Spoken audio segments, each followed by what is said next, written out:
So good evening, everyone. Welcome once more to Njenje Media TV this evening, as usual. As many of you must have learned, we will be doing justice to the Buhari's interview with Arise TV today. And as the interview did go, many of you will see that Buhari spoke on a wide range of issues. And these are issues that people have been clamoring before that the president should speak to them. And today, the president indeed spoke to Nigerians. Now, to bring content analysis to the conversation the president had this morning with the Arise team, I have the privilege here to analyze that with me. I would like to bring in the CEO and publisher of elumba.com, in the person of Daniel Elumba. Mr. Daniel Elumba, you're welcome to Njenje Media TV. Good evening, and thank you for having me on the program. Thank you. So the next person that I'm going to be bringing about, so many of you already know him, so many of you commented on his engagement on the other day. I will be bringing in Marcel Ngobe here. Marcel is the director, strategy director of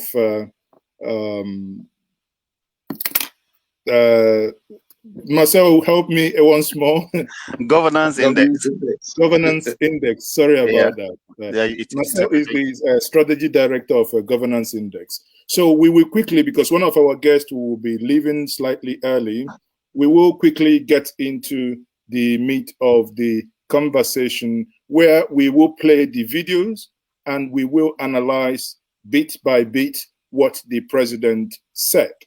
Now, like I said before, the president covered a wide range of issues, ranged from security, also as we had Twitter, the issue that, raging issue that he had with Twitter, and the devolution of power, corruption, national debt, the issues surrounding around IPOP and the Southeast in general, his appointment of the military chief, the Buhari legacy, what he will be remembered for. Also, he went further and deep dived into open grazing and talked about gazetting and grazing routes. These are things that many of us are already watching it and saying we do not agree on some of the things he said, but hey, this is the reason why we are here. Now, there are some of the key topics that have seized our national conversation in the last several years, and so most of the president's answer were quite, you can say, some people here already said that it's quite predictable.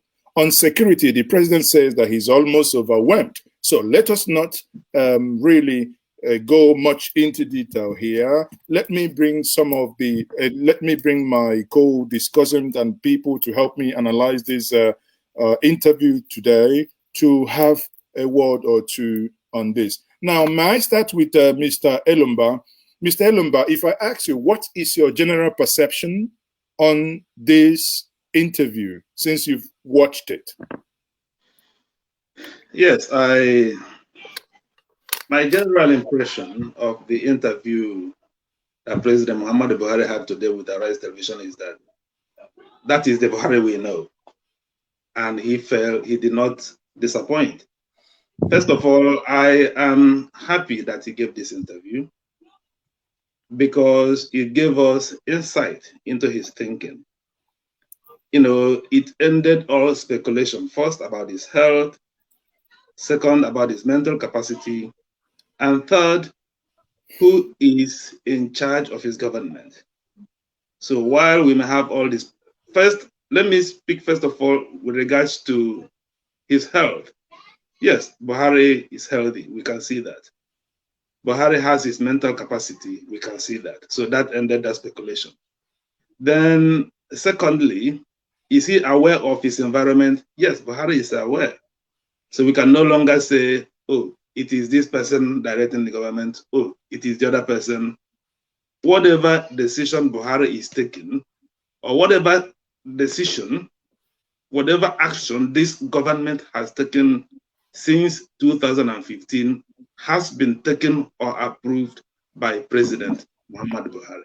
So let us not, if it is good, he takes the credit now. If it goes wrong, he also takes the credit now. Then thirdly, my other impression is that he gave us an idea into his thought processes. We will go into details later about what he said and what he failed to say. But one thing is clear. We now know what President Buhari thinks about IPOB. We now know why Buhari appoints only Northerners in his administration, in the critical sectors of his in the critical sectors of government. We now know what Buhari thinks about the Fulani migration.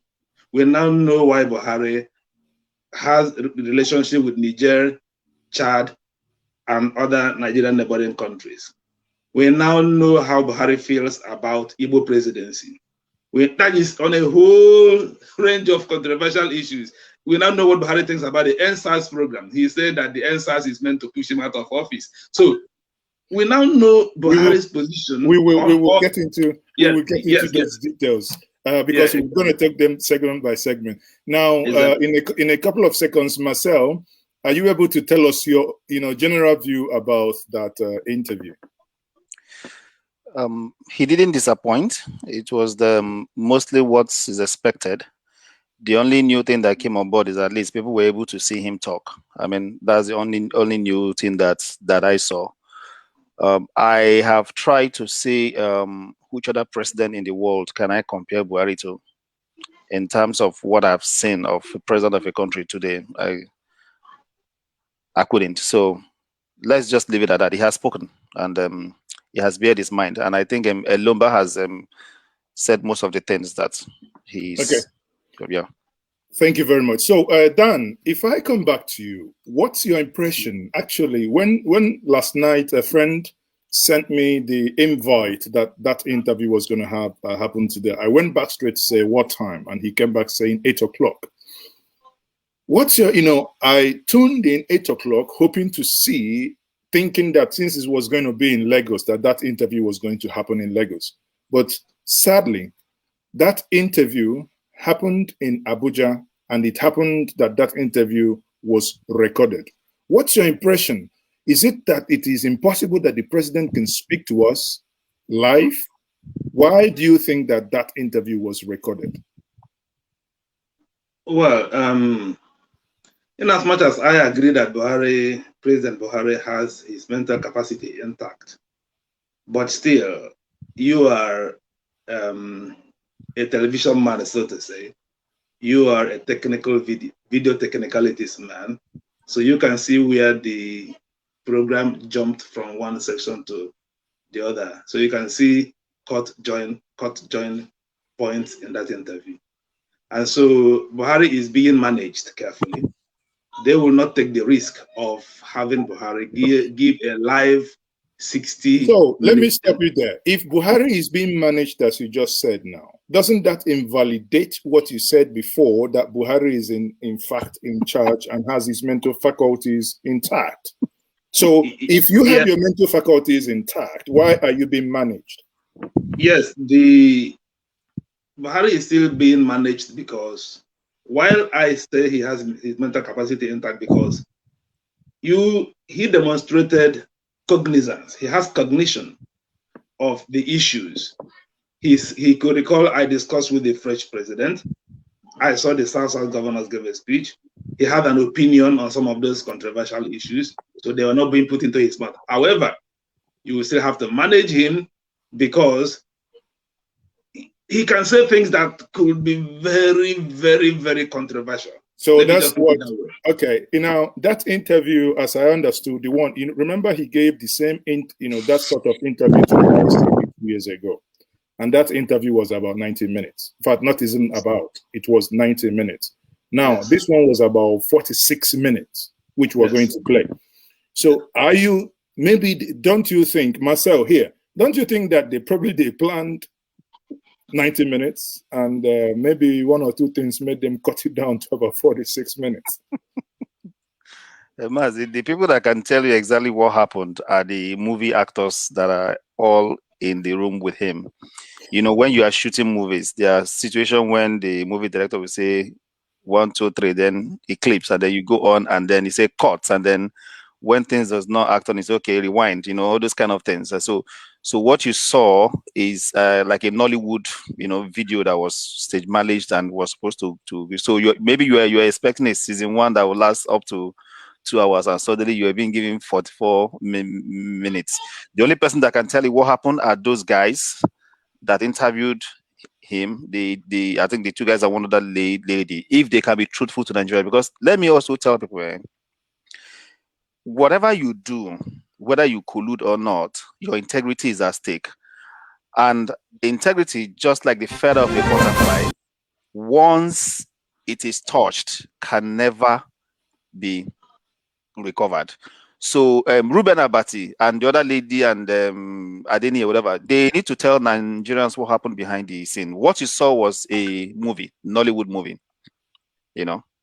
So basically, you're telling us we saw a finished product, not how it's not a finished product. It's a Nollywood movie. I mean, if you know how Nollywood acts their movie, I mean, you will understand.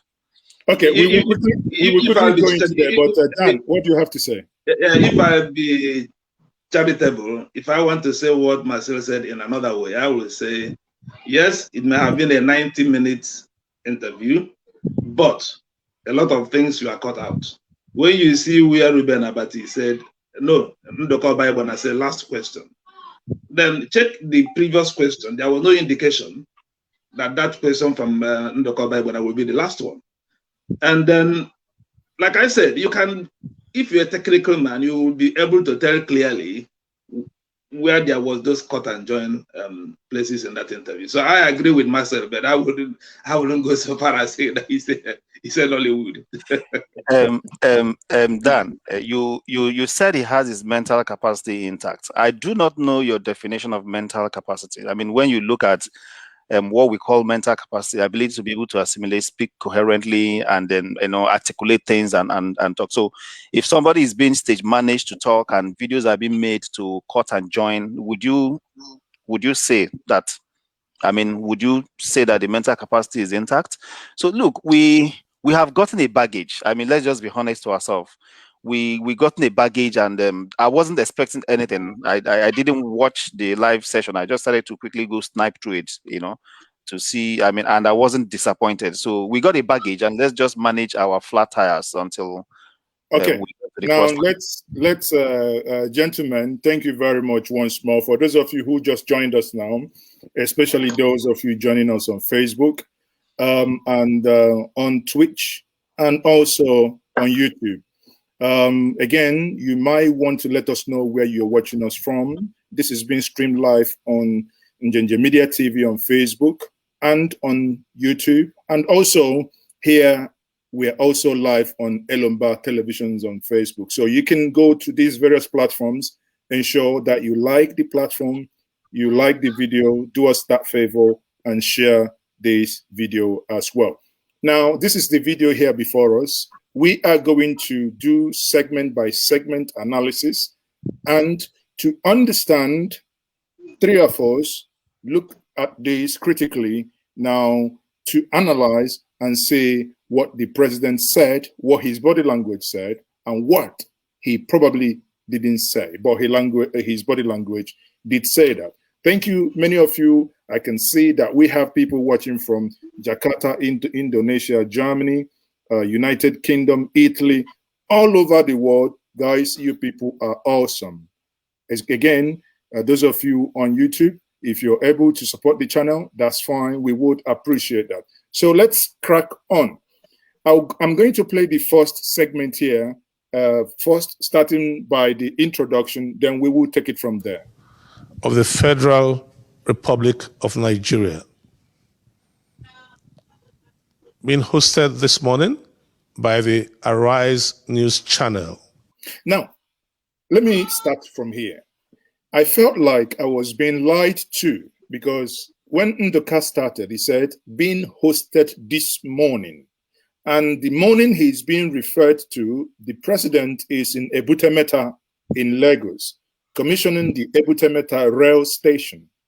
And here it is being presented to us as if that happened that day. That's my candid opinion. Then let's continue.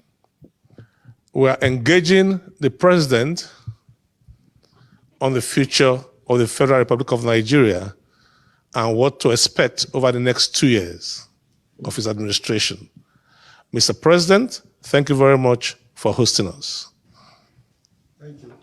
Thank you very much, Mr. President. The nation is witnessing rising insecurity, banditry, arson, kidnapping. How did we get here? What's the way out? When we came, it has been a very difficult undertaking. But we closed the borders with Benin Republic. We closed the borders with Niger Republic. We stopped smuggling. We asked Nigerians to grow what they will eat and eat what they grow. The cost of importation of rice and other food stuff, we stopped it. We made fertilizer available. And we were very impressed and happy with the action of Nigerians. They went back to the farm. And we made sure our neighbor, especially Nigeria, understand us, because there are Nigerians that order food in Niger for Nigerian market. The Nigerian government cooperated with us. So really, we defended on ourselves, and Nigerians do not regret it. Corruption is very... Now, let me stop here before we get into corruption. He said, let me not repeat what he said. Guys, you listen to what he said. So, Dan, what's your take on that? Let me quickly say one point regarding the introduction. You are correct. Buhari, when you start the third interview, you are given the impression that that's a live interview happening this morning. But now when you listen to Buhari at that point, say, I will commission this tomorrow, whereas the thing is being commissioned today. So that gives you an idea that this interview was recorded yesterday. Now, with regards to closing the borders, I think President Buhari is being clever by half. Our borders with Niger Republic was not closed. It was only Nigeria borders with Benin Republic that was closed. Our northern borders remain open, as everybody saw the videos and the reports we are getting. My network gave the information that the northern borders were open. And of course, whether Nigeria were able to grow, is able to become self-sufficient in food production, that one is open for debate. But if I have to take you, if you said now that Buhari is not being entirely truthful here, so does it mean that he's not aware that the borders were not closed? If I take, sorry, but that's how you started this program, that he's entirely intact. So does that invalidate again the statement you made at the beginning? No. I think Buhari is aware that northern borders were not closed. Okay. Just, I think this is one instance where Buhari become a politician. Let me put it that way. Okay, so Marcel. Now, I read in between the lines. He said that there was some kind of agreement with Niger, and Niger understood. So it is that agreement that we might need to dig into. Maybe the agreement says do a partial close or assume I have closed but keep it open. You know, this kind of thing. So those agreements are what we need to really. What kind of agreement did they have with Niger that they couldn't have with Benin Republic and the other zones? So I mean, see. The more he speaks and the more I hear him talk and the more he comes up, and you see a lot of controversy, you know, a lot of. Now tell me, does it sound believable? I mean, at least we have established the fact that the video was recorded moments ago, not live, so that's the first lie. No, yesterday, the video was recorded yesterday. And see, let me be honest with you. Arise TV also has, I don't know the kind of MOU or whatever they must say. Arise TV also have their name on this thing, and that's why I usually tell people that you need to be very, very careful in what you indulge into. If I'm running a TV station, I need to come open to my audience. I don't know, the presidency can ask me to lie, but I need to come open to my audience. Yeah, but Marcel, in fairness to Arise TV, they said it will be aired. They didn't say live. It could be that we are assuming that when a president speaks, he ought to speak live. To be heard means, because today I might shoot a video, and because we have a lot of running, we can premiere these videos like we did today. So we can say on this time, this video will be premiering, but that doesn't mean that that video was recorded at that time. Okay, maybe I give it to them, but we already know that when the president wants to speak to his people, it's usually live. Okay, well, it's a given. When anybody we have requested for the president to speak, and now he has spoken. Let us go ahead and he has spoken. let us go ahead. Very difficult under this system. Corruption. Even under the military system. Luckily, I have experienced both occasions. When I collected people, put them in Kiriki or somewhere and said they are guilty until they can prove themselves innocent, and put investigation panels based almost on the geopolitical zone for people that held positions, governors, ministers, commissioners, heads of parastatals, because then people don't get that position until they declare their assets. Then they are faced with the bank statements and their assets. If they cannot explain, the balance is taken away from them. But what happened? Eventually, I myself was arrested, detained, and they were given back what they have looted. So that's why I wear Aguada and join and see what this partisan politics is all about. I will not change, but the system here, those who have the money, they can take sons, first-class lawyers. Cases will take 10 years. And doing things with the immediate effect was not possible. But I assure you that in spite of the problem we are having with the system, whoever we have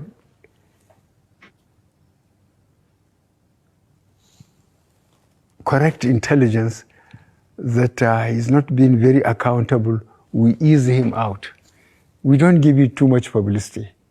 But I assure you that those who are responsible, who are holding responsible positions, know that we don't tolerate corruption. So now, guys, let's come back here.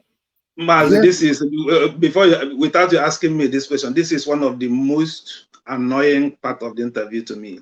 There are three annoying parts, but this is the most annoying, the first annoying part of this interview to me. First of all, let me speak on Buhari still continues to give this idea that I'm a military man. I want to do this way, but now democracy is forcing me to do it. Man, you contested election for years of years. You have now the same thing you are talking on May 29, 2015. You are repeating on June 10, 2021. You should now be able to say. So, Marcel, I think Dan, check your audio, Marcel. Here is a president who has the power. Am I taking off? No, you're here. You're still here. Okay, go ahead. We can you're back. Go ahead, you're back. Dan, can you hear us? But are you hearing me? Your voice is now so low. We can hear you now. We can hear you now. Go ahead. Okay, so then the other part of the interview, which I found annoying, is that you are fighting corruption. When you catch someone in your government that engages in corruption, you quietly ease him out. Please, go on. Okay. Marcel, your point. Well, thank you very much. So, Marcel, what do you think on this segment, what he said here?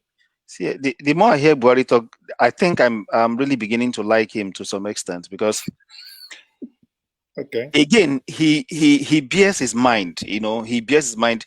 Maybe the mistake we also made was that we mistook him for something else. He is what he is, and then maybe some people packaged him and sold him as being changed. You can hear me. I bet you, if Buhari was not packaged and all the propaganda, all the media propagandas around him were not done, when Buhari was campaigning, he's going to tell you exactly what he's going to do. So to that I give it to him, at least to some extent. He's very honest and open. In terms of the corruption, he has told you how he wants to handle it. Your laws are not letting him handle it. So I think he's good. Let's just move on.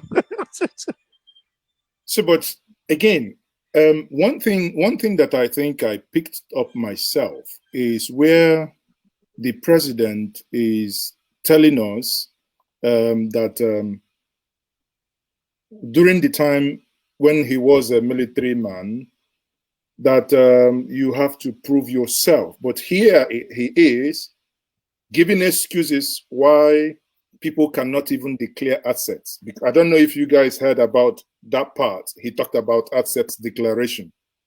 Now, and you wonder, you promised during the election that before you will come into my cabinet, you will make your asset declaration public. So it's something you control.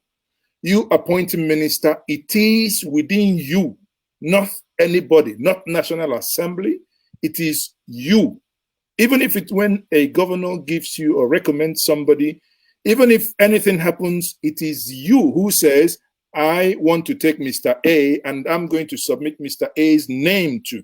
And sadly, none of his ministers, none of those that he has given appointment is, none of them do we have any information, neither himself. Remember how the media, how we had to cry for him to even do that mumbo jumbo that he did as if he was bringing up something, which falls short of what same man from the same Castina, in the person of late Umaru Yaradua, who did not campaign that he was going to make his asset declaration public anyway. But by the virtue of the fact that he wanted to be an upright man, he made photocopies available to the press. Again, Marcel, do you have the photocopy of the presidential asset or the president's asset declaration? There was something that came on board, but I think at the end of the day, it was denied that it wasn't his that is only you needed his consent to have something declared. I followed that then, but Mazi, I see, when I look at politics, it takes someone that is intact and that has a very firm mind and that can stand his ground. Otherwise, politicians are going to roll you around, you know. So if you look at Buhari, he doesn't seem, maybe the politicians had run circles on him. He doesn't seem to be in full control. So maybe when he gets to a point, he just you know, hands up and then throw things away and probably retrieve to himself. Unfortunately, that is the president that has been sold to us, and that's the president we have. As far as I'm concerned, the president would have been able to say, if I did not see an asset declaration, do not send this name to the Senate, and end it. That's a presidential order. And then by the time, and then he gives you a timeline, you know. And see, when you are presidential and you make a matching order, especially to the people around you, they will comply. If I say, okay, I'm sending this name to the Senate in the next 2 weeks. If I don't see your asset declaration on my table, or if the CCB does not confirm to me that your asset has been declared within 1 week, I'm going to take you out of that list and put in someone. And then I get people on standby. Everybody will comply. But I didn't see him stand his feet on ground. Probably one of the excuses. See, I'm sorry, Mazi, Buhari is very good at giving the excuses. I hope you know. He can give excuses for even breathing. So you need to understand that. And when you look at it from that perspective, even this whole interview, he never took responsibility for anything. He just gives excuses and push the blame to someone else. So you will see more of this as we go. Okay, so let's crack on, guys. The cow is reported dead. Does that give an opportunity for us to zero in and consolidate and secure the Northeast? The problem of the Northeast was very difficult. The governor, the present governor, is working very hard. He's taking a lot of risk. And I asked him, this Boko Haram, is it our people, is it Nigerians or people coming out? He said, they are Nigerians, most of them. They are Nigerians. as I said, the only way we got them around was that you can't kill innocent people and said God is great. That worked very well, but I think we have a problem of unemployment. We have a problem of a lot of youth looking basically for what to eat, not even to talk of accommodation or dress. The level of poverty is almost unimaginable. So this is a problem.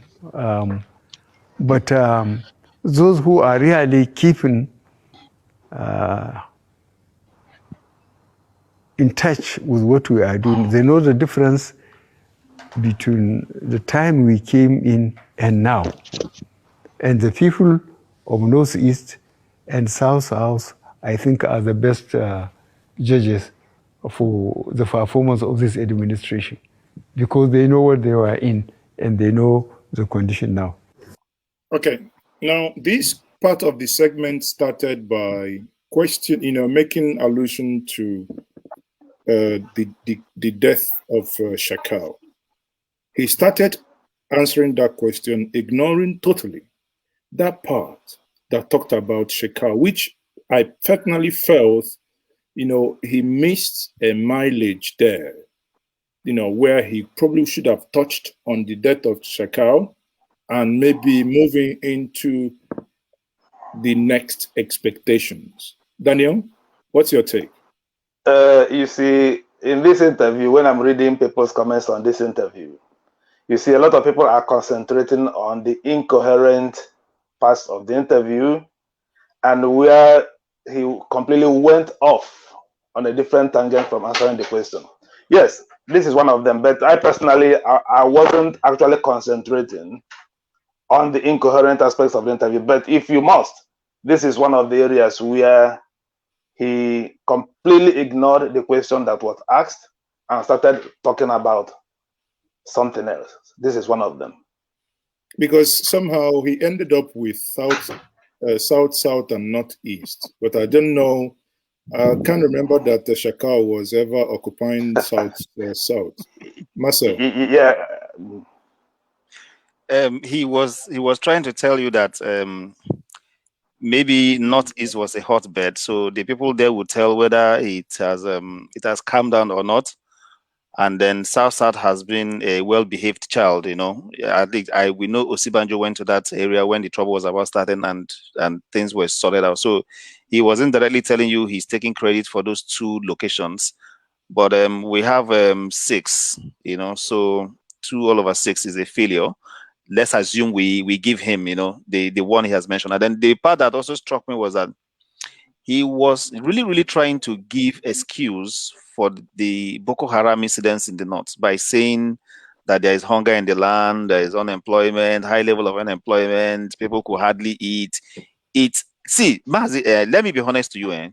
We need the original copy of that recording. I'm telling you the truth. Because do you see how from when he spoke about unemployment, youth, and everything, then he switched to Northeast and South. When you get the original copy of that recording, not all this cut and join one that tends to give you an impression, you will fully understand the mindset of the president. But then from the snipers that we're getting, he is practically making excuses for the banditry in the north. And what's your take? In one of his answers, he said that the Northeast, in his answers when asked, obviously, that question, he said that the governor, I think it's Matawale or whatever, told him that the people are indigenous. And again, bear in mind, this is a governor that came barely 2 years, and you have been in office as the CNC for 4 years before the governor came in. Is it that the governor who just came in now is telling you who's been committing this crime in the last 4 years before you come in? I mean, or maybe am I missing anything here, Dan? Yeah, well, like I said, this is one of the areas where you tell me, Dan, you are wrong in your assessment that our president has mental cognition. In fact, this is one of the parts of the interview where people will question whether our president has his full mental capacity intact. This question should have elicited information about Shekau, that Nigerians are anxious. For instance, who killed him?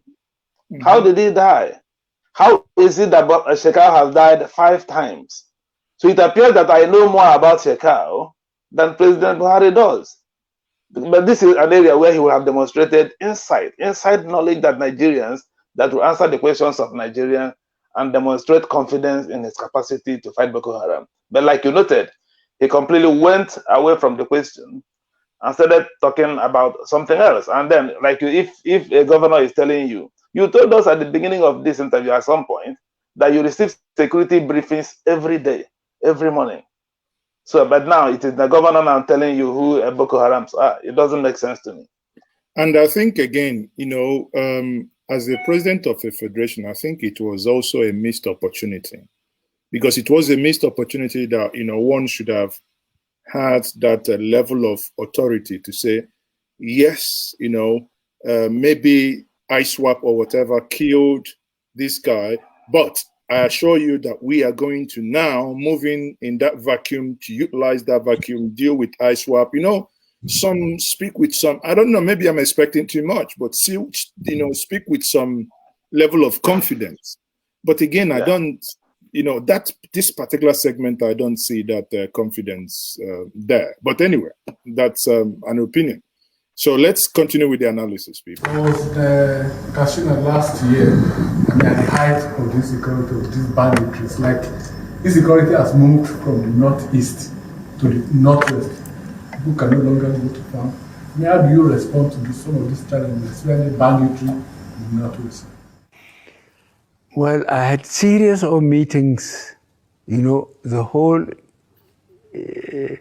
security apparatus was changed, as you know. All the service chiefs and the IGs went. The ones that succeeded them had been part of the system. So we had series of meetings with them, at least 3 meetings, each one lasting more than 2 hours. Firstly, I allowed them to go around, and see the position on the ground. They made changes in their officers and commands and the men. And we told them that we want confidence to be rebuilt. As you observe, people to go back to the land so that we wouldn't have food problem. And I think that is being done. We are giving it less publicity because we don't want to make them aware that we are taking them head on. But I think those who are in the field know they have been suffering a lot of casualties. And we stopped, for example, mining in Zamfara state.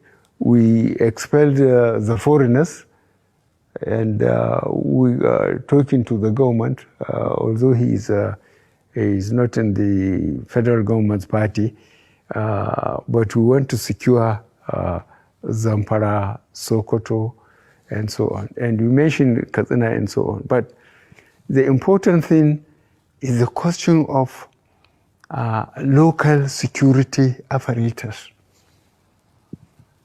We have police in every town. And I've been talking to the police, trying to push them as hard as I can.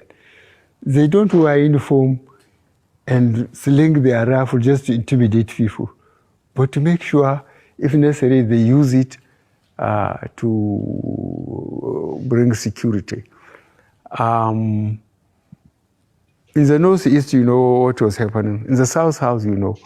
I too was almost overwhelmed by what is happening in the northwest. But we are treating them as criminals now. They are experiencing a lot of casualties. They will not say it because they don't want to demoralize their recruitment constituencies. But they are suffering a lot of casualties. We know that. So what is your take on this particular question Actually, that was had to do with Castina. But again, you see where we've ended that answer. Well, my brother, I think that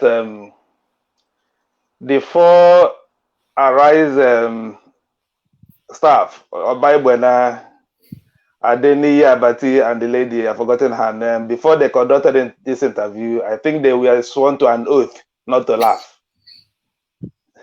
I think they must have signed an agreement and sworn before whatever gods they worship, never to laugh during this interview. Having said that, I'm not laughing either. A president should be able to demonstrate competence. A president must be able to inspire confidence in the subjects.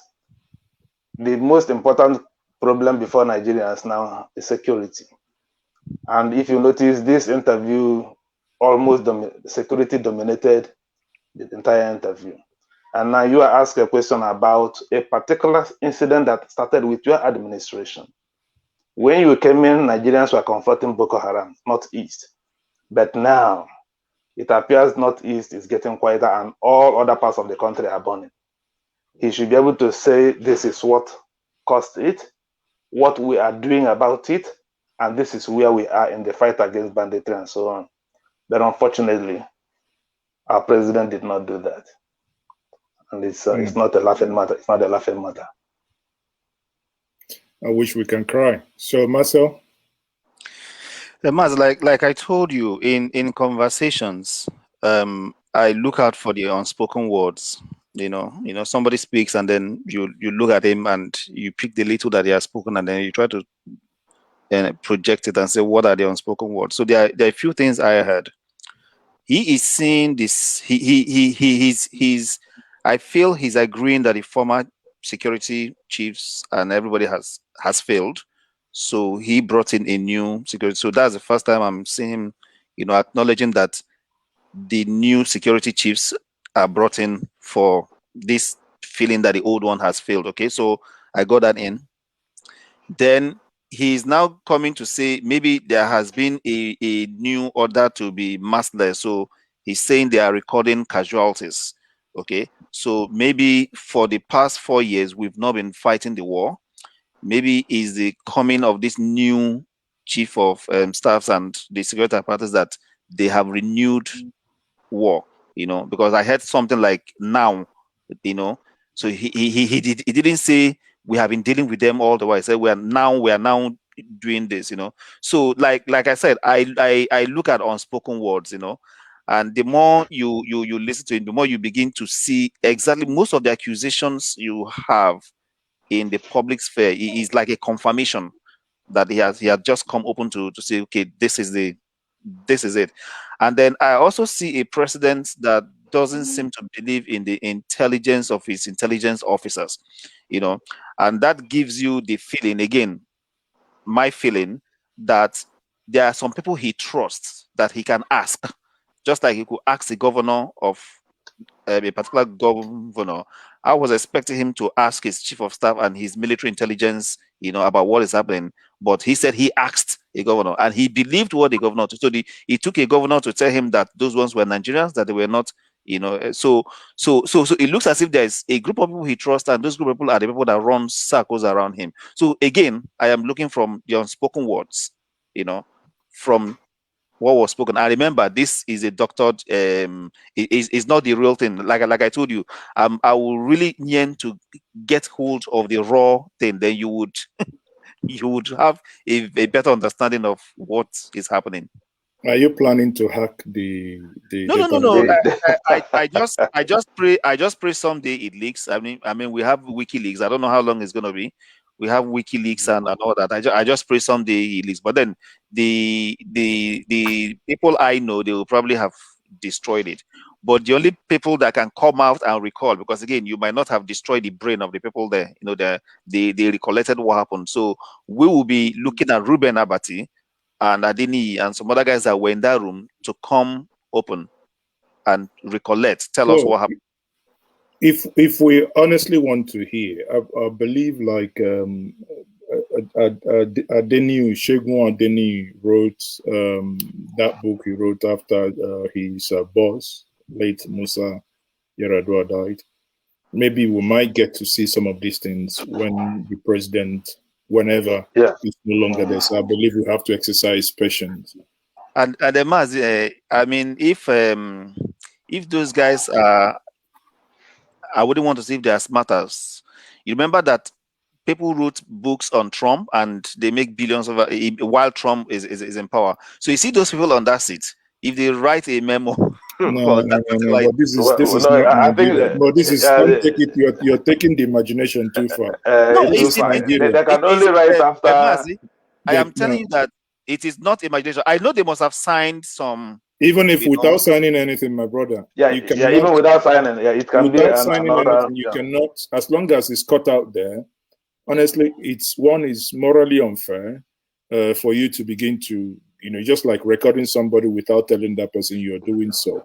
So again, I don't see them doing that. And if you ever do, that means you must have relocated your family, your grandmother, your mother-in-law. Not only that, even if nothing happens to you, you must have breached them and confidentiality. Gentlemen, the guys that served in Trump government that stepped out and wrote a book about Trump, what do you call that? No, that's a different system altogether. That's a different system altogether. Okay. You see the problem, when we want to compare, we say Nigeria should be like America. And then when we now say do what Americans are doing, we say, no, it's not in our system. No, but they fell out. These people fell out and they started writing. So it's a different ballgame. But anyway, it only takes someone with an iota of integrity to say this is what it is. Maybe not now. Marcel, hold on. Dan is about to leave. But Dan, if you may give us a couple of minutes, I want you to look at this next segment before you leave, please. Would you mind? Okay. Please. Let's play this. Yes. Then I will get your input. Mr. President, still on the issue of security. Yes.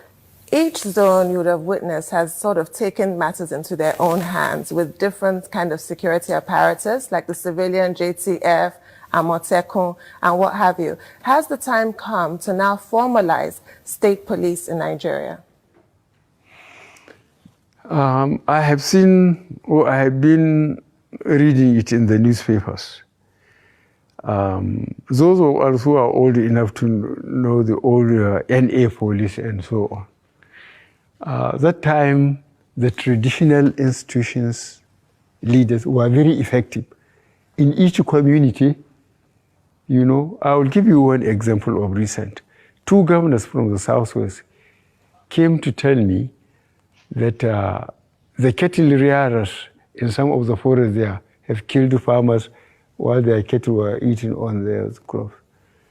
So I told them, you campaigned to be elected, and you are elected. He said, yes. I said, go back and sort out yourselves. Because there has been a system, as all of us here could recall, even your local government, when there are security at each level, at local government and state, it consists the traditional leaders in that area who have been there for generations. So they know all the crooks in their locality. Then the police, then those who come, whether they are cattle rearers or influential traders, they are part of it. They meet either monthly or quarterly, and discuss the security within that level. If it is above them, they pass it on. So I told those governors to go back and go to the old system so that they will have intelligence. They will know what is happening in their constituencies. They just can't go around and win election and then sit tight and think somebody will do their job for them. I just send them back. Mr. President, the 17 governors in the southern part of the country recently called for restructuring. They also announced a ban on open grazing in the southern states. But despite that, the Attorney General of the Federation, Abubakar Malami, SAN, said they didn't know what they were talking about. But what exactly is your own opinion on open grazing? What steps are you planning to take to put an end to farmers' herders clash? You want me to contradict my Attorney General? are the leader. Okay. What I did was ask them to go and dig the Gazette of First Republic when people were obeying laws. There's cattle routes and grazing area. Cattle routes where when they are moving up country, north to south or east to west, they have to go through there. If you allow your cattle to stray into any farmer's farm, you are arrested. The farmer is invited to submit his claims. The alkali or the judge will say, oh, I pay. If you can't, the cattle is sold. And if there is any balance, you are given. And people are behaving themselves. And in the grazing areas, they built earth dams, put windmills, in some places even veterinary departments, so that the herders are limited. Their route is known, their grazing area is known. If they have any problem from the locality is known. But I'm telling you, this rushing to the center, you know, people just, I think. So I asked for the gazettes, you know, to make sure that those who encroached on these cattle routes and grazing areas will be dispossessed, you know, and try to bring some order back into the cattle areas. The problem is trying to understand the culture of the cattle rearers. There is a cultural distance between the Tips and the Fulanis. So the governor of Benue said, I'm not disciplining the cattle rearers because I'm one of them. I cannot refuse to say I'm not one of them, but he's been very unfair to me. And I told him that the Nigerian cattle rearer was not carrying anything more than a stick, sometimes with a machete to cut some trees and give it to anymore. But those sophisticated ones, they are good with AK-47. So from all the Sahel areas, people rush to Nigeria, you know, and Fulani from Mauritania or from Central Africa look the same. So they think they are Nigerian ones. And I assure you that we are trying to resuscitate these cattle routes, grazing areas, and make them accountable. And then this cancelling of taxes, ordinary people like it, but the problem of accountability, you know, when taxes are being paid, people are behaving themselves. But now without taxation, people are doing what they like. Now, gentlemen, John, because I know you are leaving, I'll push this question to you for two reasons. One, you're leaving. The other one, you're a lawyer. I picked 3 points that I want you to address. The president, when this question was asked to him, started talking about the Gazette of the First Republic. Now, please refresh my memory. Which one is now more superior? The Land Use Act that basically came after whichever gazette that was done. Now, again, he talked about the Fulanis. By the virtue of his statement, correct me if I'm wrong, it appears he's not giving any thinking. It appears he's not giving any support to grazing. That means we must embrace, or we must brace ourselves that more is going to come, because from the comments and from the answers he gave, that in my estimation, there is no succor. That means that we must understand, in his words, we must understand the culture of the headers.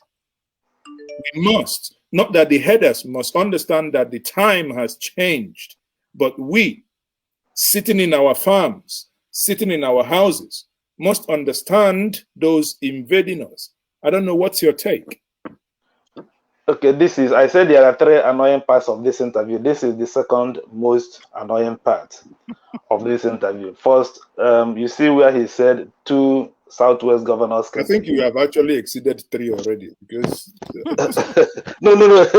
And he said that he told the Southwest governors to go back and implement what was done 100 years ago in the 21st century.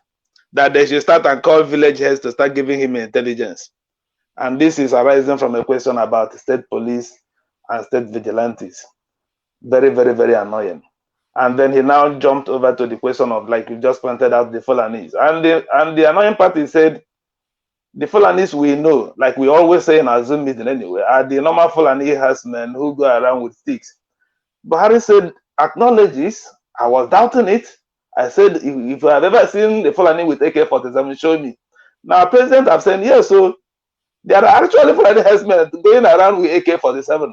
And he did not say, we will catch them and disarm them and tell them, no, you cannot. No. Buhari didn't say that. Buhari said, look, understand the culture of the Fulani. Like he told the Benue State governor, then accommodate them, go and live with them, brothers. So, Buhari here, people will ask first. I think his old age is catching up with him around this time. He still continues to live in the past. Calling, like you said, a gazette that was done in the First Republic, whereas we now have relevant laws. And Buhari seemed to forget that the laws of Nigeria actually bans open grazing. There was a court judgment that banned open grazing in Nigeria. They only don't want to implement our laws against open grazing. On this area, Governor Nnamdi of Kanu demonstrated more modernity, who said that open grazing is past and should be stopped. Even Kaduna State Governor El-Rufai also said that. Then a lot of modern governors who also have cattle said, look, let's move into ranching. So, well, El-Rufai said that we should not vote for governors who doesn't know what BlackBerry is, who continues to live in the past. Buhari continues to live in the past, and that will tell Nigerians, you voted for him. You have never that is what you bargained for, you are having. My final comment with this, well, Nigerians, sorry, you have to bear this for the next 2 years, and then after next 2 years, you start rebuilding your country. It's unfortunate. Now, before you leave, what of the comments he made alluding to not contradicting his AGF? Well, for those who are in the know, people always say that the AGF is the mouthpiece of the cabal around the president. So maybe Buhari is even afraid also to contradict the mouthpiece of the cabal. But then Buhari failed to tell us what he actually thinks about state police, because that is the question. The question is, the 17 southern governors had a meeting and say, we will do this. Your AGF said no. What do you think? Buhari did not answer that question. So we don't know what his thinking is about state police, although he gave us his thinking readily about open grazing. So he supports his AGF. No, I think AGF only spoke on state police, not open grazing. So he had no opinion on state police.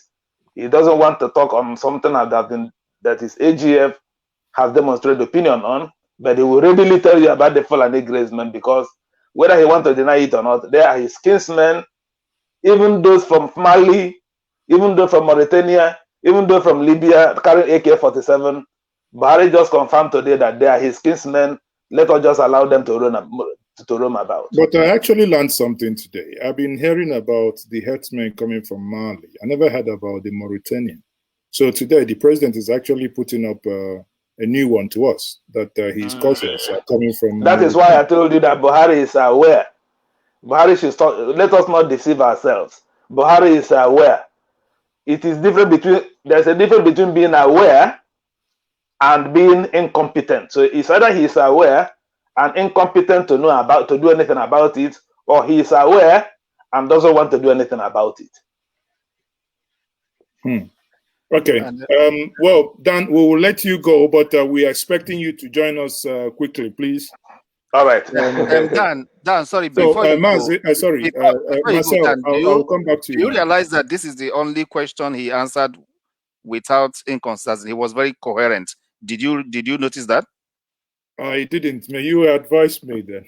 No, as in if you watch, he told a story that is consistent. a story from 100 years ago, okay, how it was they do, how somebody carries steak knife, cuts wood and gives somebody, and then, you know, he now took it up to the present state. So in terms of someone that understands what the agenda is, or he understands what the whole thing is, he's telling you, in this particular area, I am alert and I know exactly what is happening, you know. So I agree with Dan when he says he's aware, but he decides either to play along or not to play along.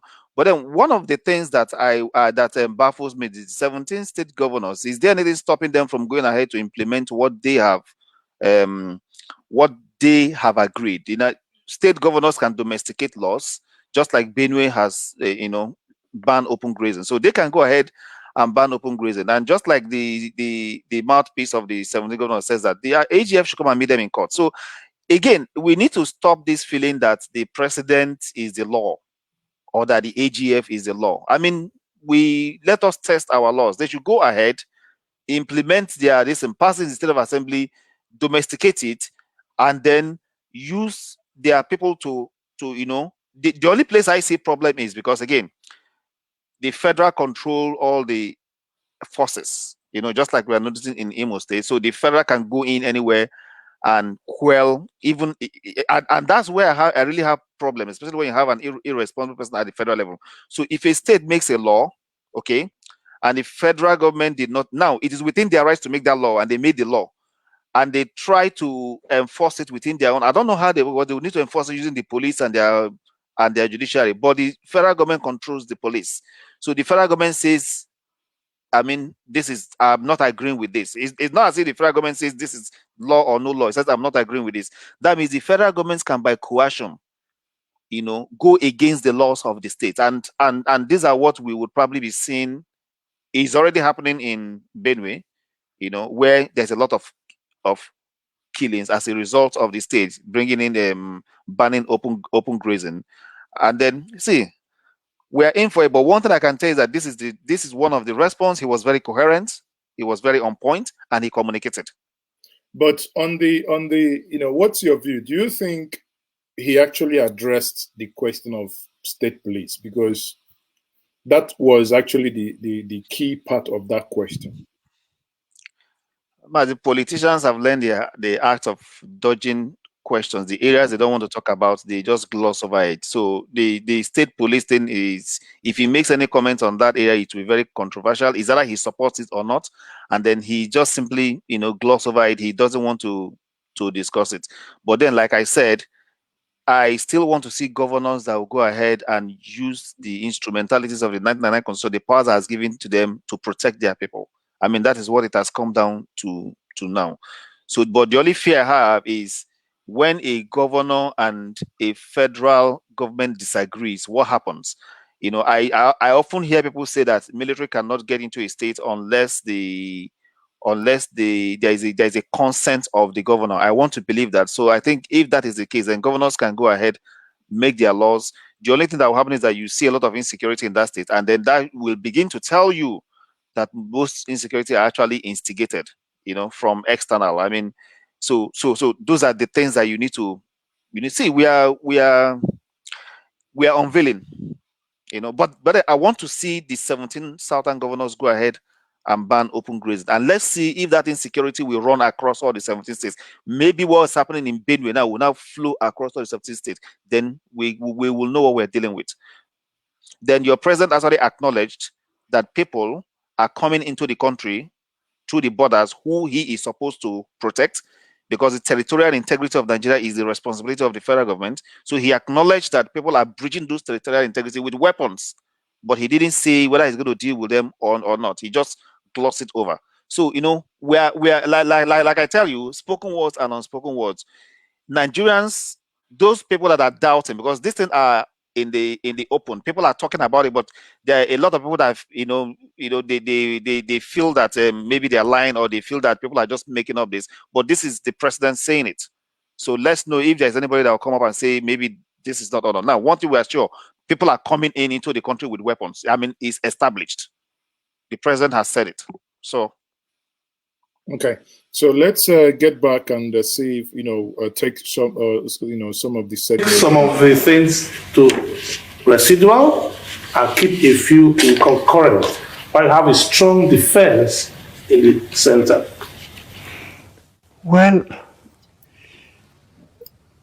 virtually, local governments are virtually killed. You know it. Yes, sir. The 3 tiers of government, federal, state, and local government, if they are being followed properly, we wouldn't have all the social problems. But the problem is the local government have been virtually killed. And that is not good for this country. It's not good for this country because those who became the local government chairman have been compromised.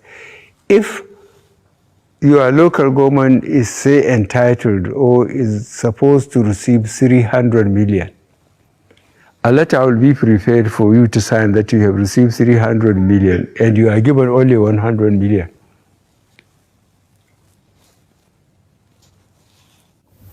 So how can we reduce the powers of governors and give more powers to local governments? By writing a new constitution. And reduce the powers of the president too. While we're at it. Yes. The president has a lot of power. Okay, I think this question of accountability is very. Now, Marcel, do you think when it comes to the question of local government autonomy, I don't know, what's your take on that? Because personally, I would say that again, he missed an opportunity of using the opportunity given to him to actually, because that is one area, in fairness to him, that is one area you can say he has done or he is doing a lot, that he missed an opportunity of telling his own story, using at the same time expressing his not anger, but expressing his not being able to achieve results, push it back to the governors who are the ones really doing a lot, not kind of blocking him off. But here again, he started telling stories without, in my view, getting into the nitty-gritties of basically saying that we appreciate that this is happening. That's why we are doing X, Y, Z in order to make this stop. And in this case, maybe the governors are not showing camaraderie here, and use the opportunity to call on them and even, understand, speak to the people direct, say, well, this is happening. I'm doing this on your behalf.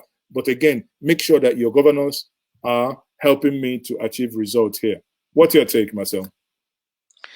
Mazi, if the court gives judgment and the governors did not obey the court judgment, who is supposed to enforce it?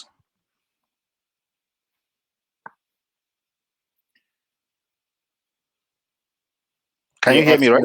Yes, of course I can. That's a rhetorical question. Obviously, you know. No, it is not a rhetorical question. It's a fact on ground. So see, we are smarter than all this cat and mouse game. The law of the land, the person that is supposed to ensure that the law of the land are obeyed and upright, equal justice, is the person that controls the instrumentality of coercion. Okay? And the president controls the instrumentality of coercion. If today that instrumentality of coercion is distilled down and there is a lot of autonomy between the security agencies, the judiciary, the police, if there's that autonomy, then I can begin to blame the governors, or I can begin to blame the arm that is not executing his job. But as it is now, when you get court judgments, even at times the military, they disregard the court judgments, the police, they disregard the court judgment. We have seen instances where this happened. Even at times there are instances where I suppose that the president could unilaterally decide not to obey court injunctions. And that is at the heart of what we are talking. So if there is separation of powers and then somebody decides to co-opt the money from another person, what is that person supposed to do? If the person believes in the rule of law, the person is supposed to go to court knowing that when court gives judgment, that judgment will be effected. But the local government chairmen are basically at the mercy of the governors. That is what it is. And it is because the law of the land respects people. The person that is controlling that law, the judicial authority and everything, respects people. So if today we have laws, we have judiciary that can make pronouncement. If I believe in the judiciary, why are Nigerians not going to court to fight for their rights? It's simply because they know that it's just fallacy. Everything that is happening there is just an arranged thing. So let the federal government put its foot on ground and institute the rule of law. The moment you institute the rule of law, people will go to court and challenge these things, knowing that once judgment is gotten, nobody can stop it. So that is the main thing. So Buhari being the commander in chief of the armed forces, he is the only one that can order the police, since the police are reporting to him directly. He's the only one that can order the police to ensure the enforcement of a particular court order. We all knew during Obasanjo times when governors were being flunked out, impeachment will happen and the next day police will barricade the whole place and a new governor will. That is what law are supposed to be. I know Obasanjo abused it, but if law actually works, once judgment is given, it will be enforced.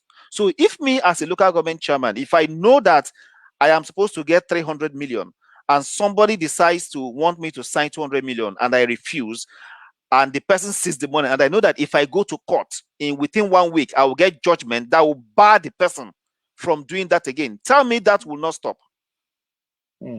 So thank you very much there. So let's go ahead with the the rest of the segment here. The schooling, especially education, is suffering so much. If, for example, during our generation, I spent 9 years in boarding school. And the teachers then treat us as they treat their own children. If you do well, you are brought before the classroom and praised. Hold on. In secondary schools, are we no longer doing 6? Was it in their time? Was it 9 years or 6 years or 5 years even? Or maybe primary school as well. Maybe I am too young to know, but I know there was a time the education system was changed to 6334 and all that. So maybe when he went to his school, they were doing 9 years. Or maybe senior primary 3 years, then secondary school 3 years. I don't know. Okay. If you misbehave, they remove your thing and plug you there in front of the class. So you just have to behave yourself. But now, one of the chaps from Ogun State, Pastor Bakari, he told me when he came back from America, he went to his alma mater, and he couldn't differentiate between the teachers and the children there. You see, the teachers used to take students as their children, and they have all the time for them. But problem, the standard virtually has collapsed. We have a lot of problem. Wow. Which takes us to the next question. In the northern part of the country, many schools have been subjects of attacks.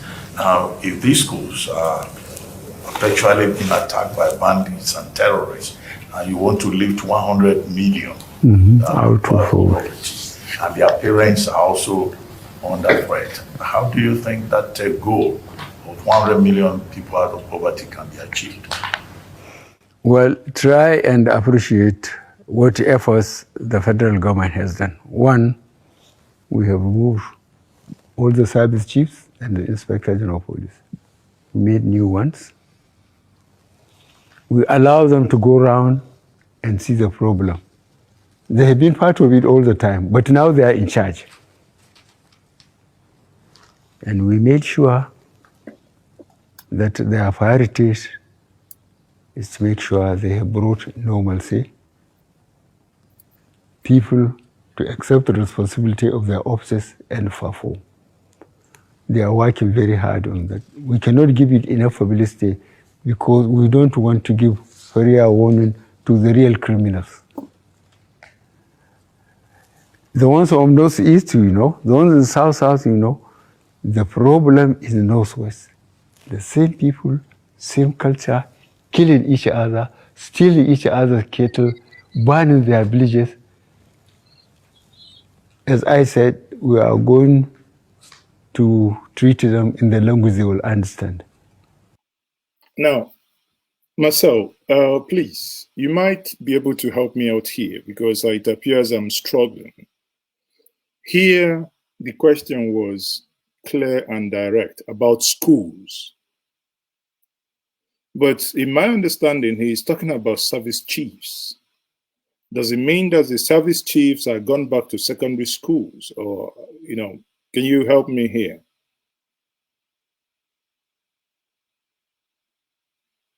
Mazi, did you notice something? That was a repeat of the previous response he gave, exactly word for word. If you want, you can replay it. I mean, take your time and replay this particular response he gave. Look at it from exactly what. So it looks as if they just clipped the response he gave and then remeshed it on this one, exactly word for word. And let me tell you, nobody will repeat exactly word for word in interviews. The person must be a genius. As in, you answer the question, you give word for word, and then the next question you also give the same word for word. I mean, replay it if you have time. Look at the timing of this one. Go back, you could get that timing. Look at it; it is word for word.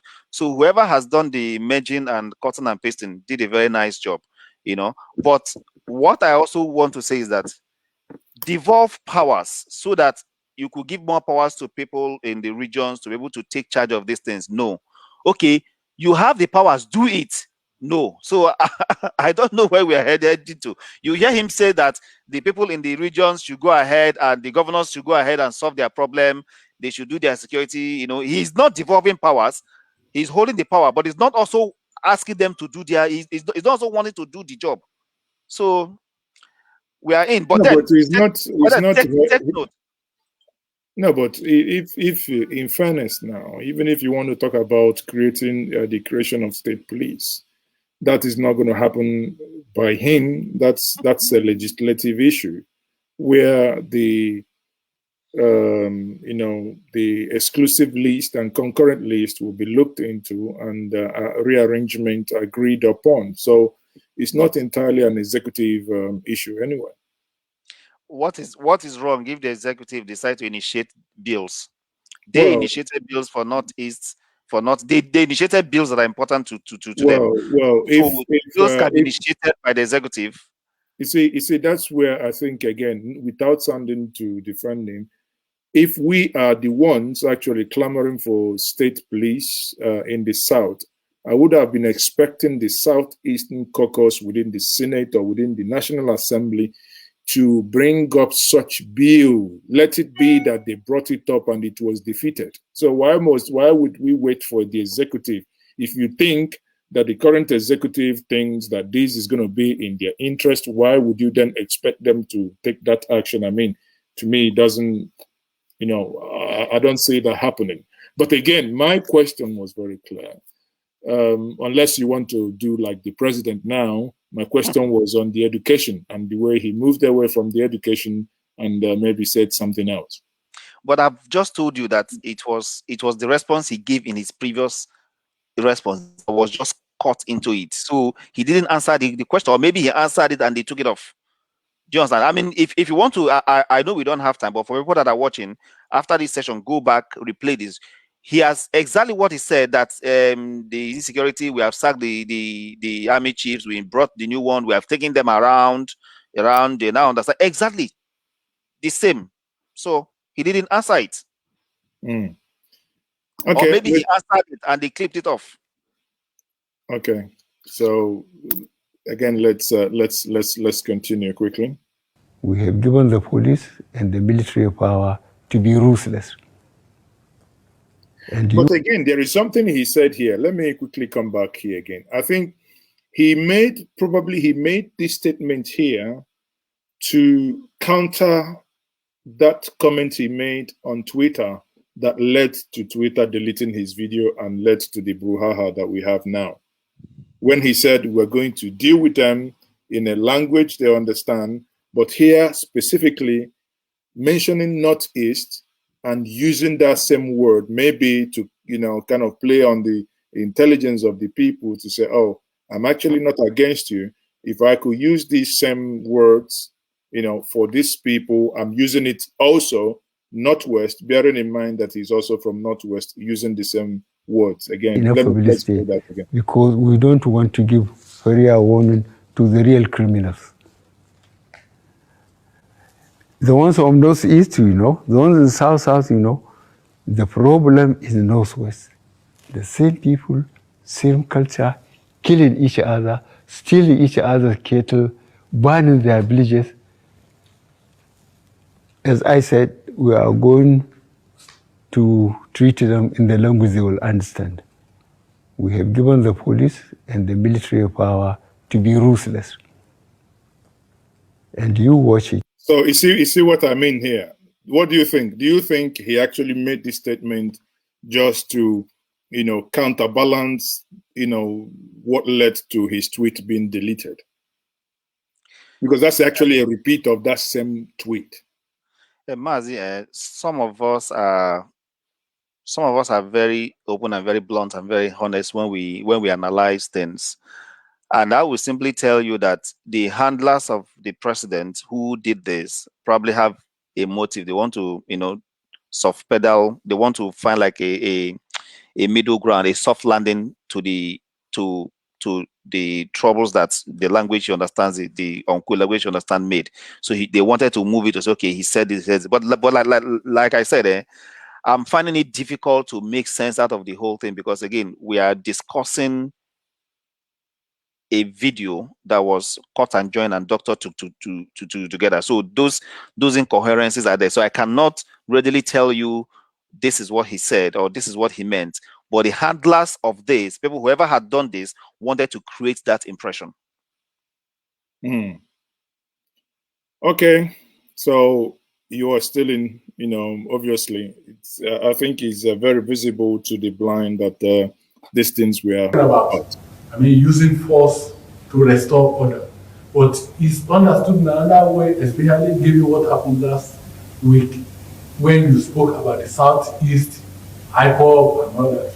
One, the controversy of Twitter. When is the government going to lift ban on Twitter? To lift the ban? The suspension of Twitter. Because, when is Nigerians are expecting when the government will lift it ban? And two, how are we going to resolve the crisis in the Southeast? Well, Southeast, I was encouraged by what I heard. Nobody told me. Two statements from the South. One by elderly people. Southeast.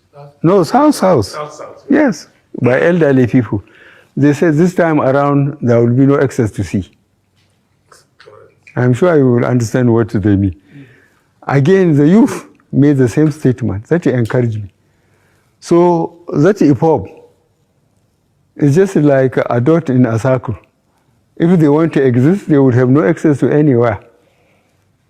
And the way they are spread all over the country, having businesses, having property, I think IPOB doesn't know what they are talking about. In any case, we said we'll talk to them in the language they understand. We'll organize the police and the military to pursue them. That's what we can do. And we will do it. Now, Marcel, two things, I wouldn't say worry me, but two things came out here. One is that the president here is equating IPOB with Ndibo.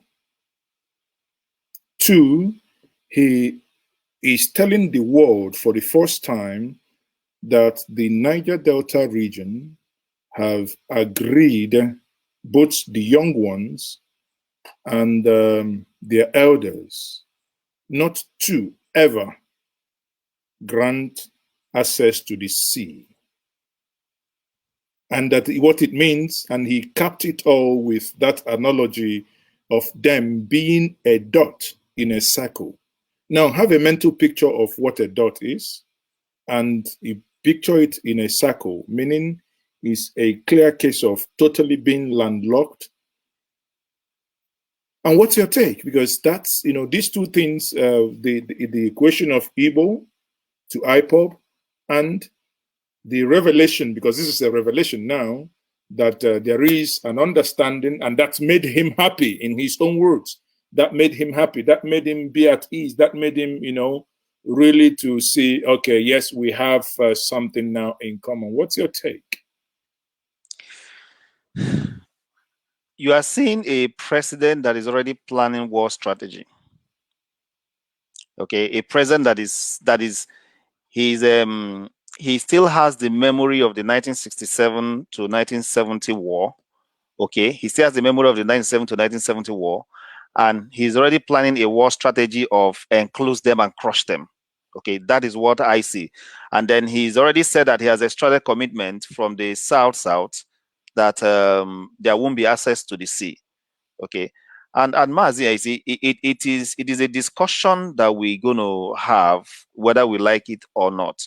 It is still this divide and conquer kind of thing, you know. The eastern region was south and southeast combined together, and then immediately after the war, a lot of carvings was done. And if you watch the intention of those carvings, the intention of those carvings was just to encircle a particular ethnic stock, you know, into a cycle so that it becomes easier to deal with them going forward. So it looks as if it was a strategy that was agreed upfront, say keep them in a cycle so that whenever there is uprising again, you can still call them again in that cycle. But what now worries him now is that he still went ahead to mention that the IPOB are spread around the whole place. So he is also thinking that his strategy of encamping them and crush them might not be a very successful strategy because these guys are spread all over the whole place. So his dilemma is that he's beginning to think in his head that he's going to have a kind of a fight where the people he's trying to fight are no longer in a cycle, but they are spread out. And I bet you within the military intelligence, if they are discussing with the president, they're already having out this strategy out. Now, this is a president that is supposed to be looking at a way of de-escalating situations, engaging in talks, and trying to find a way to find a solution within this. He's already preparing for war. I mean, if you read the statement very, very clearly, it's very, very clear. And he even made gestures with his hands. It's a mindset thing. And I'm wondering why the handlers of the copy and paste Nollywood audio and video did not find a way to also mellow this down. They obviously also want to send the message out that, look, whether you like it or not, this is what is going on. So again, an impression is being created. So it is left for the South to want to come up and say, look, we either have an agreement or not. Because again, the president has said there's an agreement in place. The South has to step up and say, look, this agreement was there or not. But I also think that I don't know why anybody will be thinking of a war strategy where nobody is preparing for war. The president is practically telling us that there's a war strategy in place. And the war strategy is a repeat of what you have in the 1966 to 1967, where there is an encirclement and a crushing of over 3 million people. And the world is still quiet about it. So at a point, that discussion will need to be had. But yeah, but beyond that, does it not worry you about that comparison? Because when he talks about, you know, that's clearly what is coming out from him. He is equating Igbo, Ndi Igbo, with IPOB. Isn't that worrying? Because that is a wrong narrative.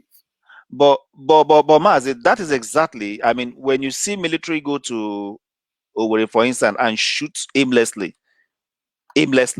on innocent civilians without doing a tactical pin on the people that are the troublemakers, it simply tells you that you have been marked, whether you are part of them or not. You are one. So it's a very unfortunate situation, and I just pray that we maintain peace until this man goes. You know.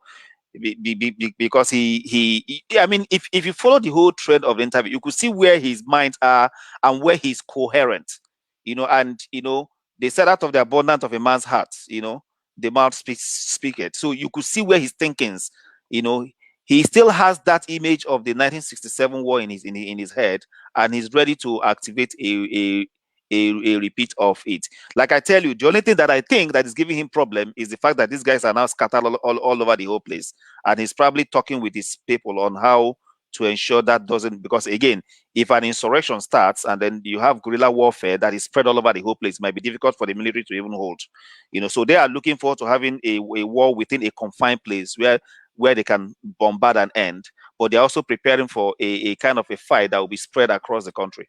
So it is really bad that the president will be preparing for this kind of a thing when everybody is talking about de-escalating and returning peace to the country. That is what I think one of the things one might have to do is that these new angle that he brought to this conversation need to be probably explored. One, the agreement to allow or make Ndibo to be because again he uses IPOB in pushing the narrative, but I use Ndibo for to be specific here. And I think it's something that should concern everyone, and it's something that should be, you know, looked into. So let's quickly move on to the next segment of his question. Twitter. That I will give to myself. What? Well, still on the Southeast, Mr. President, how do you plan to include more people from the Southeast, and indeed the South in general, to include more people in the Southeast, and indeed the South in general, in your government, especially in security services and MDAs? You look at, say, NNPC, look at the military. People who have been there for 18 years, or people who have been there, say, for 10 years, they trained in Zaria or in Abekuta. You know, they come through the ranks, and because they served under all the circumstances, the crisis and everything, and they gradually rise to that status. And you think you just pick somebody just to balance up? These positions have to be earned. Those positions have to be earned. There are people who have been there for 10, 15 years. And you just because somebody will say, well, there's nobody. If you don't join, you are not forced to join. But when you join, you go through the rigmarole. You go through the problem throughout, and you learn by the system. Yeah, but Your Excellency, in the case of the Chief of Army Staff, there are almost 30 generals who have to be retired now or whatever because of demand, because of the rank of the current Chief of Staff. Do you know where he was serving before he becomes the Chief of Army Staff? Maiduguri, where? You can't get to pick just somebody just because he is wearing seniority and make him. You put somebody who has been in the mill, who has suffered with the soldiers, they know him, he fought with them, and so on. To tell you the truth, on individual basis, all these chaps, they know me. Because I want to do, but I don't know them. I have forgotten them. Some of them, I don't know them. You know, here, Marcel, the president started by saying that these were people who were trained, people who went to military school. Does it appear that others from other regions do not do well in military school? Then he went to the point of saying, when the reporter there asked him, I think Adeni asked him about the 30 generals, because, you know, initially when I heard about the 30 generals that were retired, I thought it was one of those fake news flying around the internet. But by the virtue of the fact that the president confirmed it this morning, that actually 30 generals were retired, and he's now giving them reason that the only reason why he picked this one is that not because of seniority, but because he has been in Operation Lafia Dole. Now, the question thereof should be, it's in becoming the chief of army staff, is it no longer, or your rank, does it no longer play any role, or just because you've been lucky to have served in that front? Or does the chief of army staff mean you must have served in the Northeast? So if you have led Operation Crocodile Smile, which is another operation of that nature in the South, that disqualifies you, that it must be in the theater as defined by the president. What's your take? Mazi, you see, the Buhari is I mean, if you watch what he said from the beginning, he said you have to be in the system and grow in the system. Okay, but these people are in the system and exactly. So you see someone that is just you see someone that is just running around, trying to hide and then try to justify all this. You said, okay, grow in the system. Okay, there are people that are grown in the system. Oh, they are not qualified. So at the end of the day, he knows what he wants to do. He has made his appointment. He's been, he has had the people he wants to do. So he just trying to, and then I don't know whether they assume we are dumb or maybe we are daft. Look, hear him. Mazi, at the beginning, I told you that when I listened to the interview, I was trying to compare him to, is there any other president in the world that could be this worst or that could this bad? I couldn't picture my hands. Even Mugabe, that we said was so old, wasn't this bad? A president is telling you, okay, this is the rule. And then just when you have people obey that, oh no, they have to be like this. And then if you have to, so what are you to believe? See, like I said, it was a mistake. Whoever the people that sold this man to us should be blamed for all the things that Nigerians are getting and all the blood that has been wasted. Those people that sold this man to us, because I'm sure they know him more. People that were there in 1984, in 1985, and saw him all through, and then came to 2015 to sell us, some that, and then again maybe the gullible people that also bought into it. But we are here. So I would simply say, see, I mean, let us just pray that Nigerians survive it. There's some mistakes you make in your lifetime that those mistakes you never get out of it. I pray this doesn't become it for Nigeria, because a huge and great mistake has been made. Someone that is trying to knock people's head left and right, knock south with north, knock north with east. Tell me, what is called a secessionist? What would you call someone that is secessionist? Is someone that sees a section of his people as being the only people that can do so. He wants to treat his people as being the best. So I look at the president, his words, his languages, and all the things he do. It's so obvious, and then that is what is causing all the agitations. And then the question is that, should we all drop our head and our throat be cut off? Here is armed bandits or armed Fulani headsmen or whatever coming from the Sahel, from Mauritania, coming to take over your farm. Here you are, your security agencies cannot defend you. A lot of you have been killed. So what are you going to do? We should all keep our hands together. The president that have sworn, that took the constitution and swore on the constitution that is going to protect and life and property, is not doing it. And then when you people set up a team to want to defend yourself, the same president is using the military that is supposed to use to fight against people that are, going against the territorial integrity of Nigeria. He's using to fight your internal people that are trying to stay alive and defend yourself. I mean, we are in for a serious mess, and I just pray that we survive this. I just pray that we survive it. Okay. Honestly, yeah. No, it's fine. It is. I pray for Nigeria within this period that he has. I just pray that God will intervene in the affairs of this country, and that we will maintain peace until this man leaves, so that we can see how we can get our country together and see how many years it's going to take us to recover from the damage this man has done to the country. But I mean, it's clear we have to pray. My only, like I said, my concern here is because, one, here objectivity should be the watchword. We are trying to be objective in the sense that you're looking at saying that it is people who have put in the time. He used the word 10 years. He used the word of the 15 years who have served.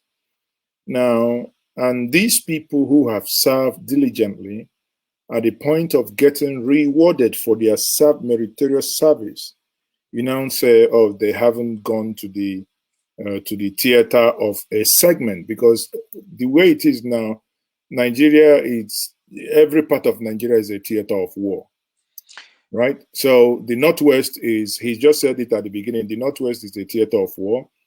The Southeast now is another one where you can see sometimes bombing, or you see the military on the road. South is not a safe haven. Is it the Southwest where you have the invasion? We saw what happened in Iganga. So everywhere. So if you had a military man who had served somewhere, and again, there is another thing now before I even forgot. Remember, we read before that it was 25 soldiers that were generals, they were retired. Now, in this interview, is it Abati or Shegun asked and mentioned 30. I would have expected if, because one of the things you take away from someone in authority who has the figure is to help you keep your statistics straight. So now we don't, by virtue of not talking about that 30, we don't know if that 30 stands, because if that 30 doesn't stand, I would have expected a correction. But because he's a president, if I go on Twitter tomorrow, or if I don't want to say Twitter before they arrest me, because I'm not supposed to be tweeting. So, but yeah, we are not in Nigeria, so. So if I go on Twitter and tweet tomorrow that 30 service chiefs were retired, I could defend that because I now have a reference point, and that reference point is that interview, because the president didn't deny it. It was said in his presence. Therefore, if he doesn't deny it, for me, because he's an authority, it becomes a reference point and a point of confirmation. But again, at this point, I think it actually validates and explains the reason why he had to go outside the custom services to bring in someone, a retired colonel, to come and head the customs. When you begin to put one-on-one, this interview is actually, like Dan said before he left, he actually explains his thinking. Honestly, I wish that he could do more of such interviews, that he can begin to see more his thinking pattern, and maybe helps people to understand him the more. So let's continue here. Okay. So operational experience was a factor. It is, because the soldiers, to be effectively led, must be somebody they know they are alone to him. He exposed himself to him. If you leave the security services, I believe one of the things we're talking about is signaling and of belonging. Beyond security, Southeast, they want to be secretary to government. They want to be other things. Like you said, you've chosen 2 or 3 of them, like Okadibo as VP. So you've said you don't have anything against them. So why don't you, as father of all, bring them more together? You see here, if you listen to what Nduka here said, Nduka said, as you said that you selected Okadibo, but we didn't hear and we didn't see that part that he talked about when he selected Okadibo.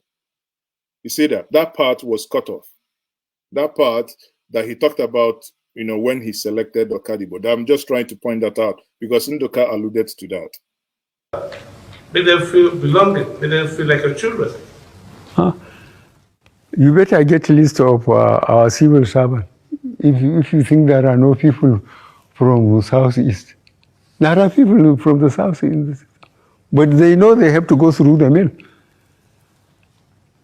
Well, Mr. President, I was going to ask about the challenges you referred to earlier about fighting corruption and how difficult it is under a democratic system. Yeah. But there's this perception, general perception that, well, the best way to escape prosecution is to just join the ruling party. Because one or two governors that joined APC, you think that was why they joined?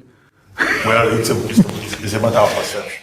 What this administration can do is to make sure that APC lasts beyond this administration.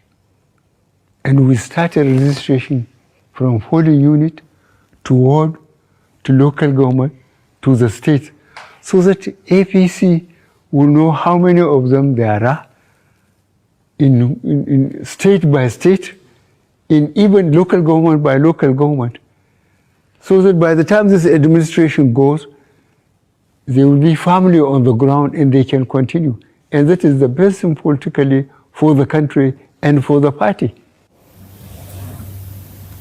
So it's not as if, but to add to what we people believe that once you join APC, the broom, that your broom is just a free corruption under the carpet. No, you are very, very unfair to us. So now, to power.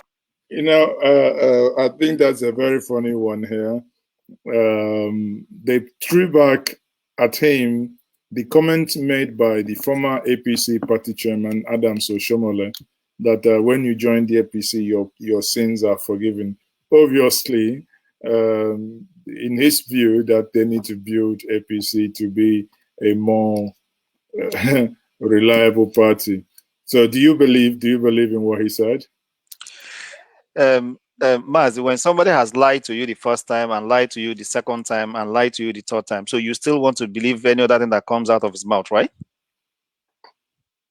Yeah? Well, see, Nigerians do not understand. Maybe somehow we have tried to hold up, try to stop the whole thing from collapsing up to like for the past 5 years of his administration.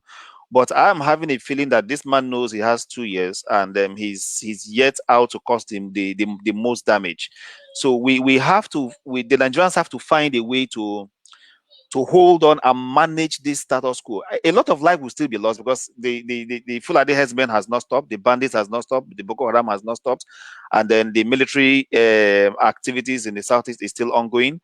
Some zones might feel that, okay, just like he has alluded, maybe has extracted some commitment from the south, so you are not seeing a lot of, but I also know that Rivers is also experiencing a lot of heat, and Akwa Ibom also is experiencing a lot of heat, so there is like, this thing is just going all over the whole place. But one thing I just tell people is that the Buhari IC, speaks from two sides of his mouth, and then he's not someone, I mean, to me personally, I'm not going to take any of his word. Rather, I will keep my eyes on his actions, because they will tell you that action speaks louder than words. He would say something, but there are times he actually says it the way it is, but there are times he also moves around, and so you have to keep your eyes on what he's actually doing.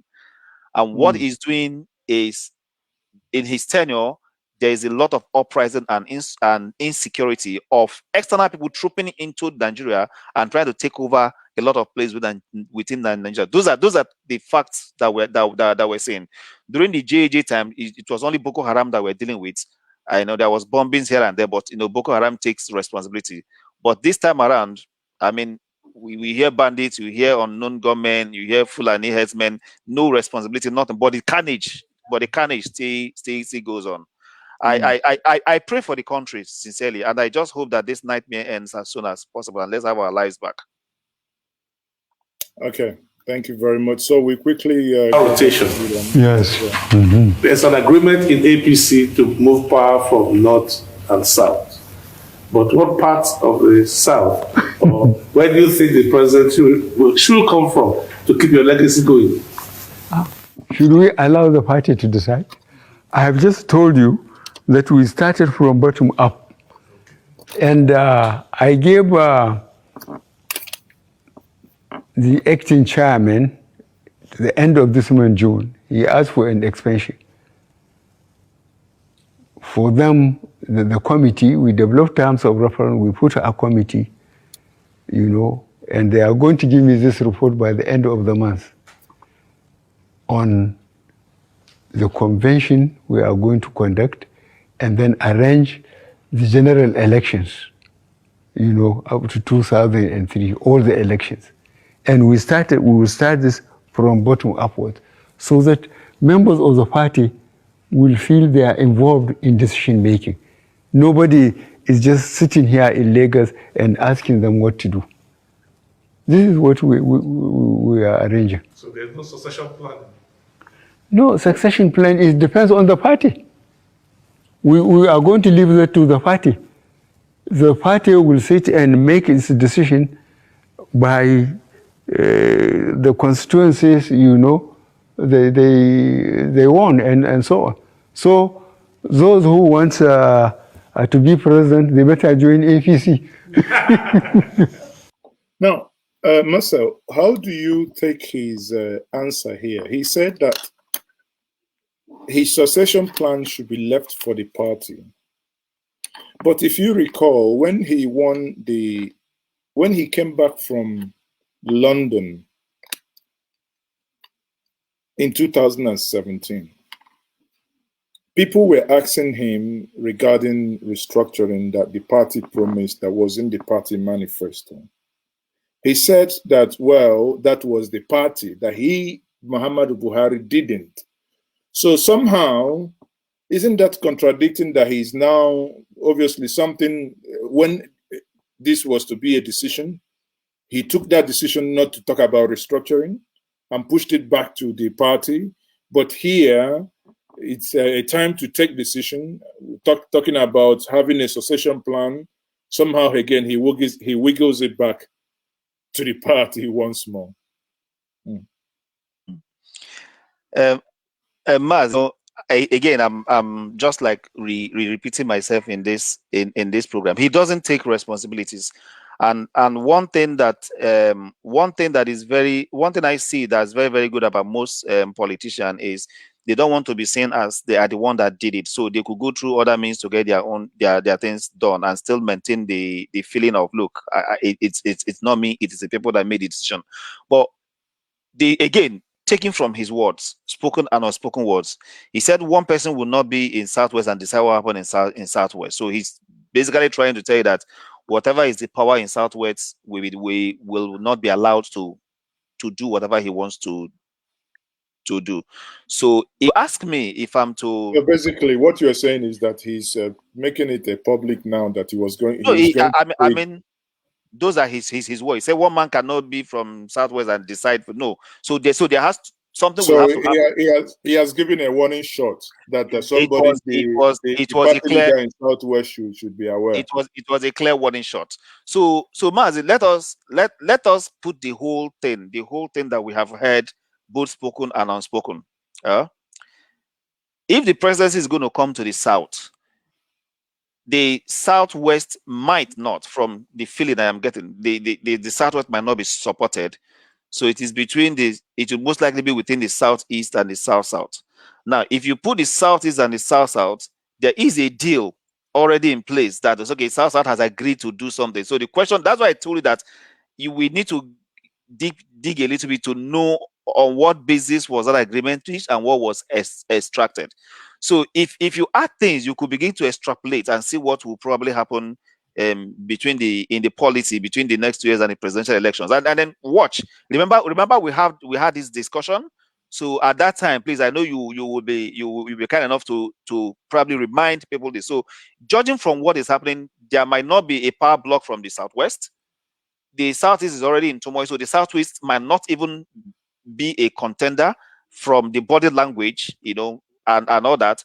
So the South must have struck a deal that says, look, maybe this is going to come back to us, or if it's coming back to South, let us all contest, but support will be given to this. Well, and remember that there was a time, maybe a few months back, where there is a rumor that the former president, might also be presented. So again, things are beginning to play out. But again, let us keep our fingers crossed.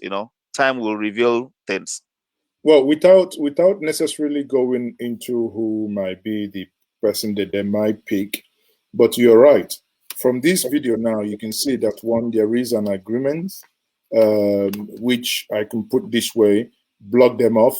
We will pay you back with presidency. A return for something, yeah.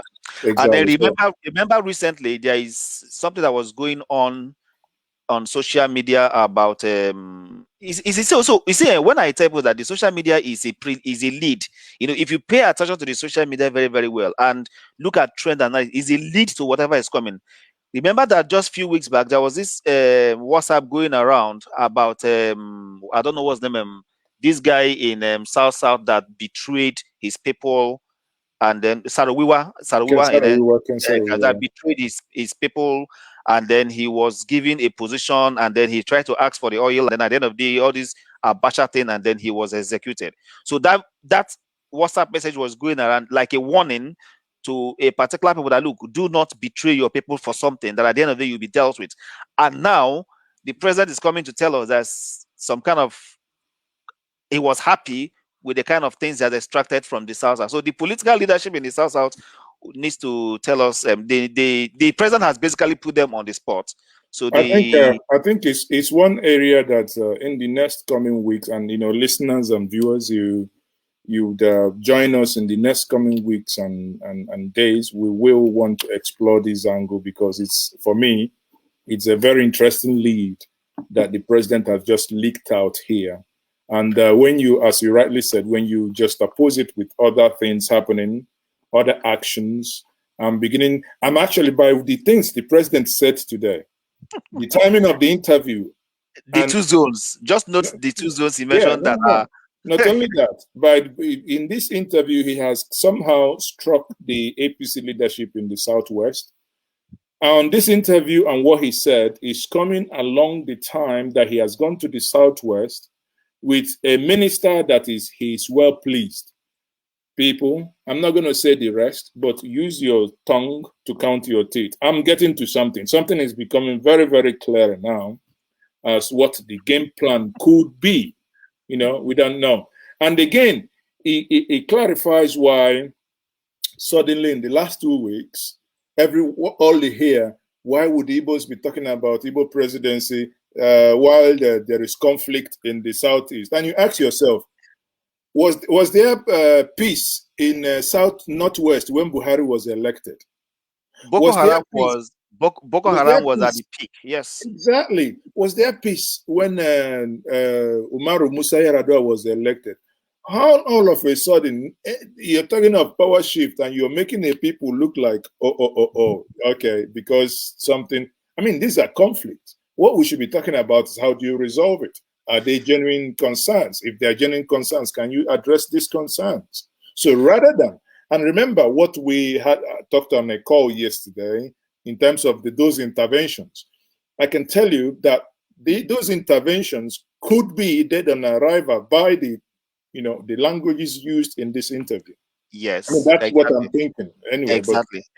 So there has to be. Remember, there has to be a sincerity of purpose when you want to solve a problem.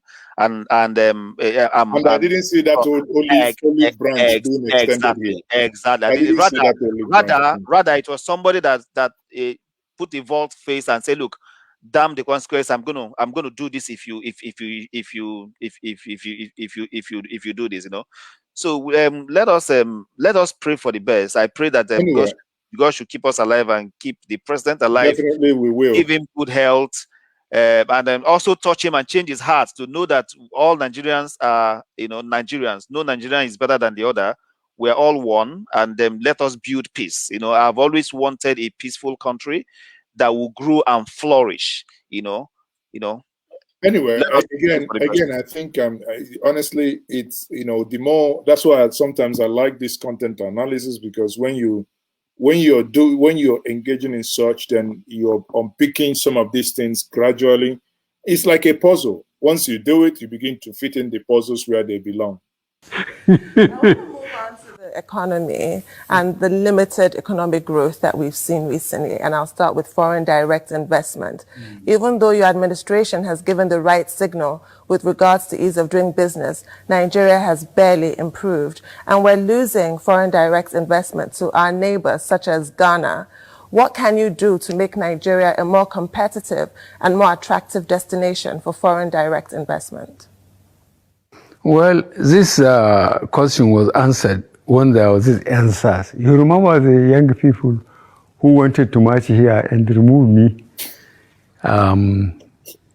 when they were checked that answers. And my answer to that, I got the members of the Executive Council. As you could recall, by the Constitution, there must be a member of Executive Council from each state. That is the Constitution. Every state must be represented. So I got them on a Wednesday. I did like this. I said they should go, each one should go to his state, speak to the governor, speak to the traditional leaders, speak to the business people, and speak to the youth, especially, and tell them that the federal government, no more vacancy, is full. Go to any state governor and ask him now to give you a contract or to give you a job. He will tell you there's no vacancy. The same thing with local government. So you may have a good degree, but you may die without having a job. Why? Because nobody is going to invest in an insecure environment. So I told them, I said they should tell the youth that if they want jobs, they will behave themselves, make sure Nigeria is secure so that people can come and invest. Nigeria is resourceful, people know it. We are a rich country. God has endowed us. But nobody can bring, look at the today, like 200 buses bought by the former governor of Lagos. Some of these boys went and banned the vehicle. Now, Master, there are two things that really came out here. One, it means actually that the president actually believes that the youth of NSAS came out to overthrow him. That actually he believed that they came out to overthrow him. Secondly, he is again blaming the youth for unemployment, saying if they want job, they should secure Nigeria. Yet this is the man, the same person who contested the presidency to secure Nigeria. Now he's moving the security of Nigeria to the youth, secure Nigeria so you can get job. Who does that? See, see, speaks with, in fact, when you say people speak with two sides of their mouth, you know what it means. But Buhari seems to be speaking with maybe three sides of his mouth. You meet him here, he goes there. You meet him here, he goes there. He's not he's not very straightforward. He's not he's not, as in when you ask for that sincerity of purpose, is missing, and that's why I say it is only youth that can probably retrieve their country back, because again, these politicians will plan, but once the youth did not present themselves as a tool to be used, they will fail. So if today the youth of this country rise up and say, look, we don't even want all these people again, we don't no matter the amount they offer you, because again, what happens is that during the election, they will just also bring that money and then share money. Everybody will go out. When they give you money, make up your mind either to take the money and not vote for them, or don't take the money and vote your mind. Because if this country has to grow and progress, the likes of Buhari and all this people has to be moved aside. Because see, these people have lived their lives. Buhari is, I don't know how old he is. He has lived his life. So even if he dies now, he should be seen as someone that is fulfilled. He has lived long enough. The problem is the people that are 20 years old, 25 years old, that police are shooting, that have not even, that are being killed anyhow. So the youth has to go. And when I say the youth, it has to be the youth across the whole country. Let no, because see, Mazi, some people think that when the president comes from their side, that is a blessing. I tell them no, because look at the place that the president had come from. What impact has happened on the youth? Even the Katsina state is suffering more than any other state. I saw a video once where Katsina people are practically, cursing the president, that he's a cost, that they don't even want the president. So the youth should think, do they want a president that will come from that place, or do they want a president that will progress this country? Because let me tell you the truth there, Nigeria is a place where even people in diaspora are urging to come back to. People in diaspora, in their minds, in their very, very minds, they have been treated as second-class citizens, or maybe not really, but there's nothing like home. So people are looking forward to coming home. So the youth has to come out and make a decision. You see, 2023 is a year of decision for Nigeria. If we miss it and return this set of people back to the country, believe you me, our generation will suffer all through. From the look of things, it appears that even in 2023 is not going to be any different, because you can look at all the speculations, all the political, because when you look at it now, from the answers given so far, you can see where things are about to land, or even those that he's talking about, because I think that's one of the reasons why the APC doesn't even go into convention. But again, he has reaffirmed here that he's giving them up to end of the month to make, which by the time you see who the next party chairman would be, or the party chairman will be, you will know the direction of what you're going to be expecting in 2023. But it is indeed sad anyway.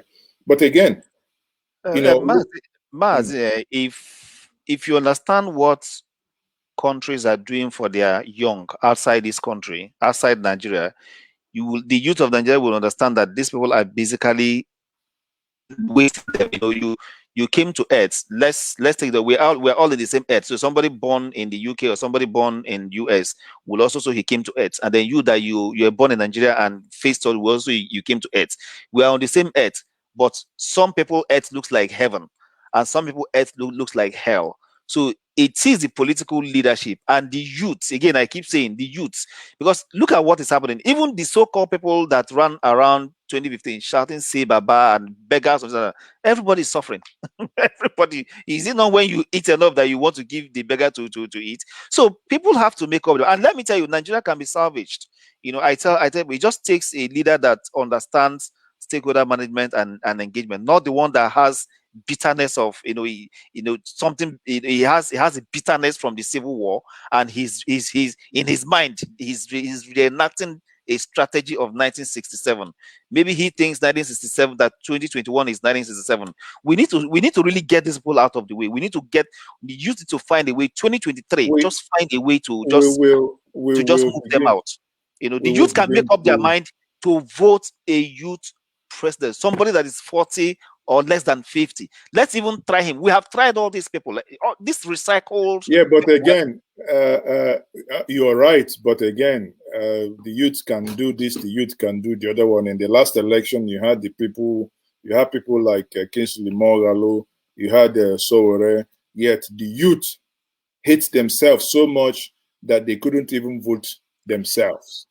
So at the end of the day, there is limit to blaming the older ones. But anyway, that's by the way. So let's quickly round up by getting to the next segment of this. The governor made an album, came and I took the album and put it aside. I said, go and tell them to work. Who will go and invest his money in an unstable environment? Nobody will. It's just common sense. So you behave yourself, you make Nigeria secure, and people will invest.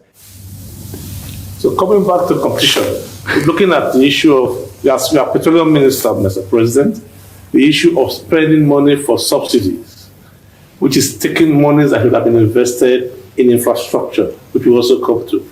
How do we deal with the subsidy question of petroleum and power? It's a very difficult question, and I suspect you know it. Nigerian facilities, they are oil, so it can't be too expensive. Nigerian petroleum is... Did you understand what he said? He said Nigeria is producing, or Nigeria is subsidizing their oil? I didn't get that. I was also trying to hear him. Let's listen to that again. Okay. Issue of spending money for subsidies, which is taking monies that should have been invested in infrastructure, which we also come to. How do we deal with the subsidy question of petroleum and power? It's a very difficult question, and I suspect you know it. Nigerian filtered their oil, so it. Did you get that? Yeah. What did he say? He said Nigeria is eating his oil. If I get him clearly. Eating or subsidizing their oil.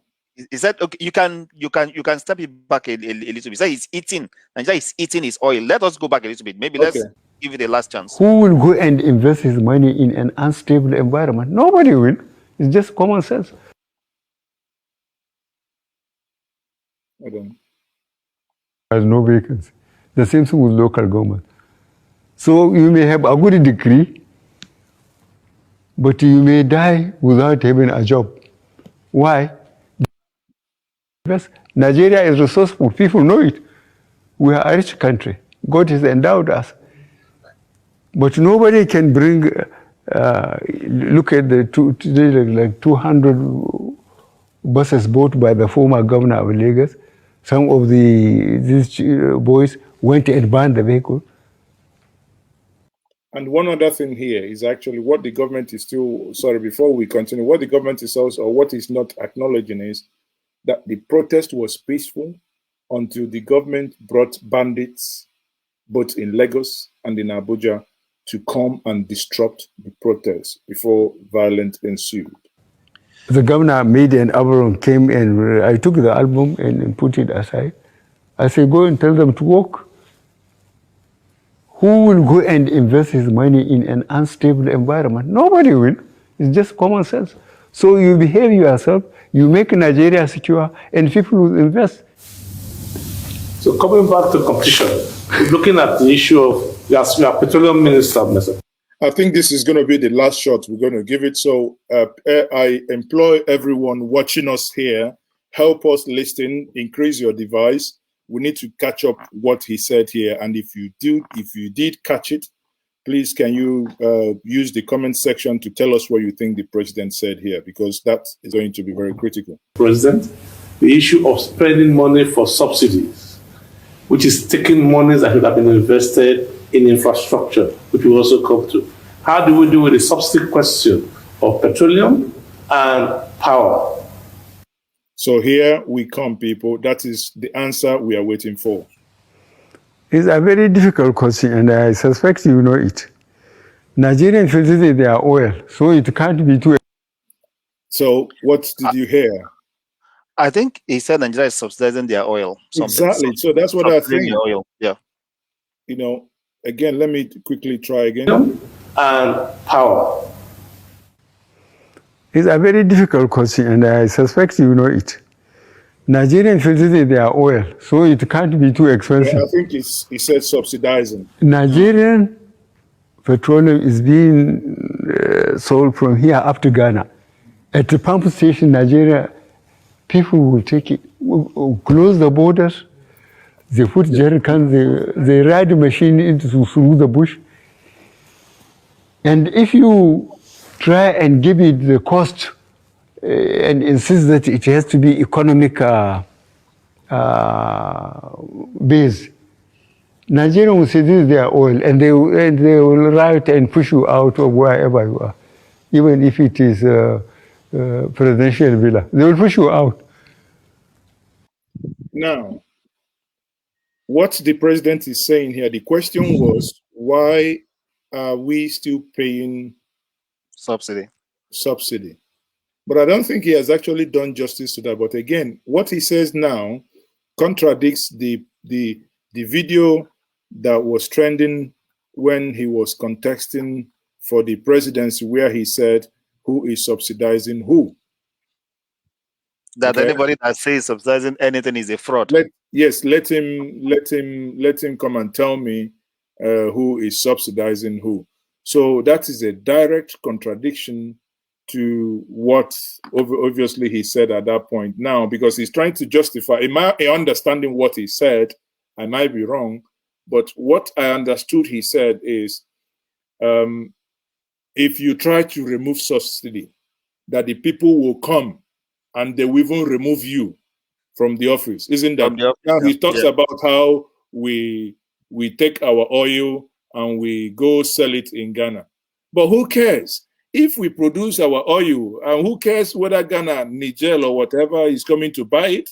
So who is supposed to protect the borders and ensure smuggling doesn't happen? Is it me and you? Even if, I mean, even if in Europe, you can see people drive from depending on how much, people who live at the fringes of the border in Europe can drive from the Netherlands into Germany, or from the Netherlands into Belgium to go buy petrol, if it depending on, on the cost. So it's not I don't think it's something that, again, me, he doesn't if you know the business of oil in Nigeria, where you take oil, you go out, refine it, and bring it back, and then you cannot even modular refineries cannot work and all that. No, we just add. But again, it's not a part I want to go.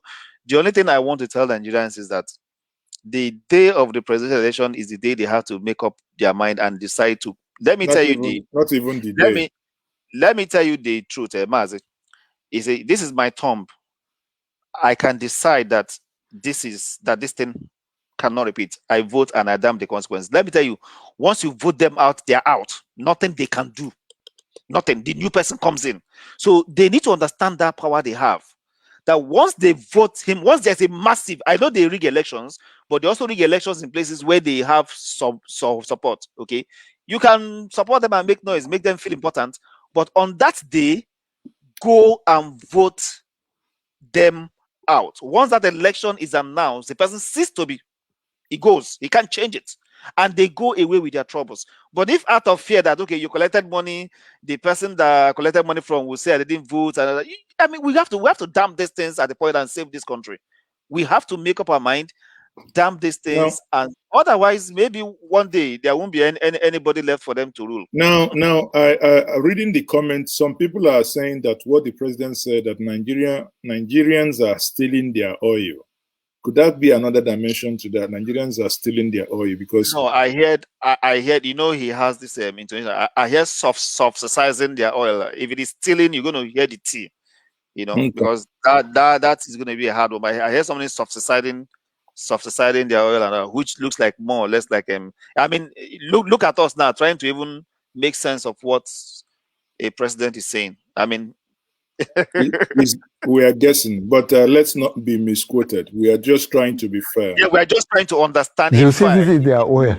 So what we want is to try to get the cooperation of customs, Lord Michael, immigration, thank you very much for and this border guards, so that it cannot be taken in substantial amount. Customs are doing quite well because we are confiscating tankers, selling the petrol and selling the tankers, and the people whom we are dispossessing of this, they don't complain. They don't talk to anybody, they don't say it. That the government has taken away their tankers and sold their petrol and so on. We are doing it. Mr. President, let's talk about debt service to revenue ratio. Under your watch, it has risen from about 40% to 90%, thereabouts.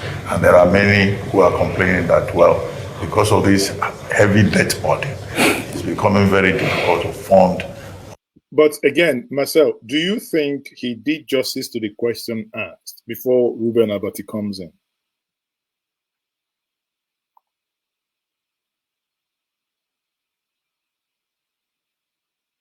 Hello, Marcel, you are muted.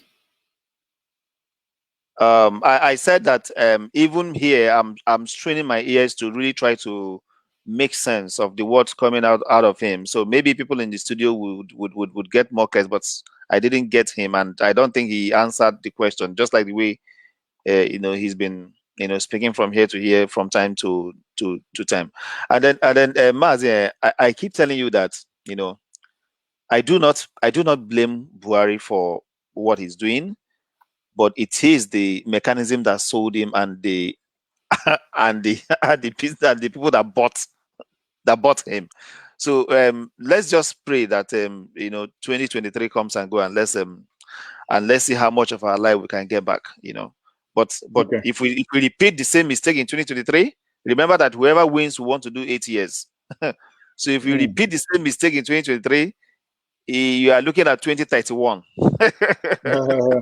Okay, thank you very much. I think Lord Michael, thank you for the super chat, and you are the first person to do a super chat, a super sticker, basically on this YouTube platform.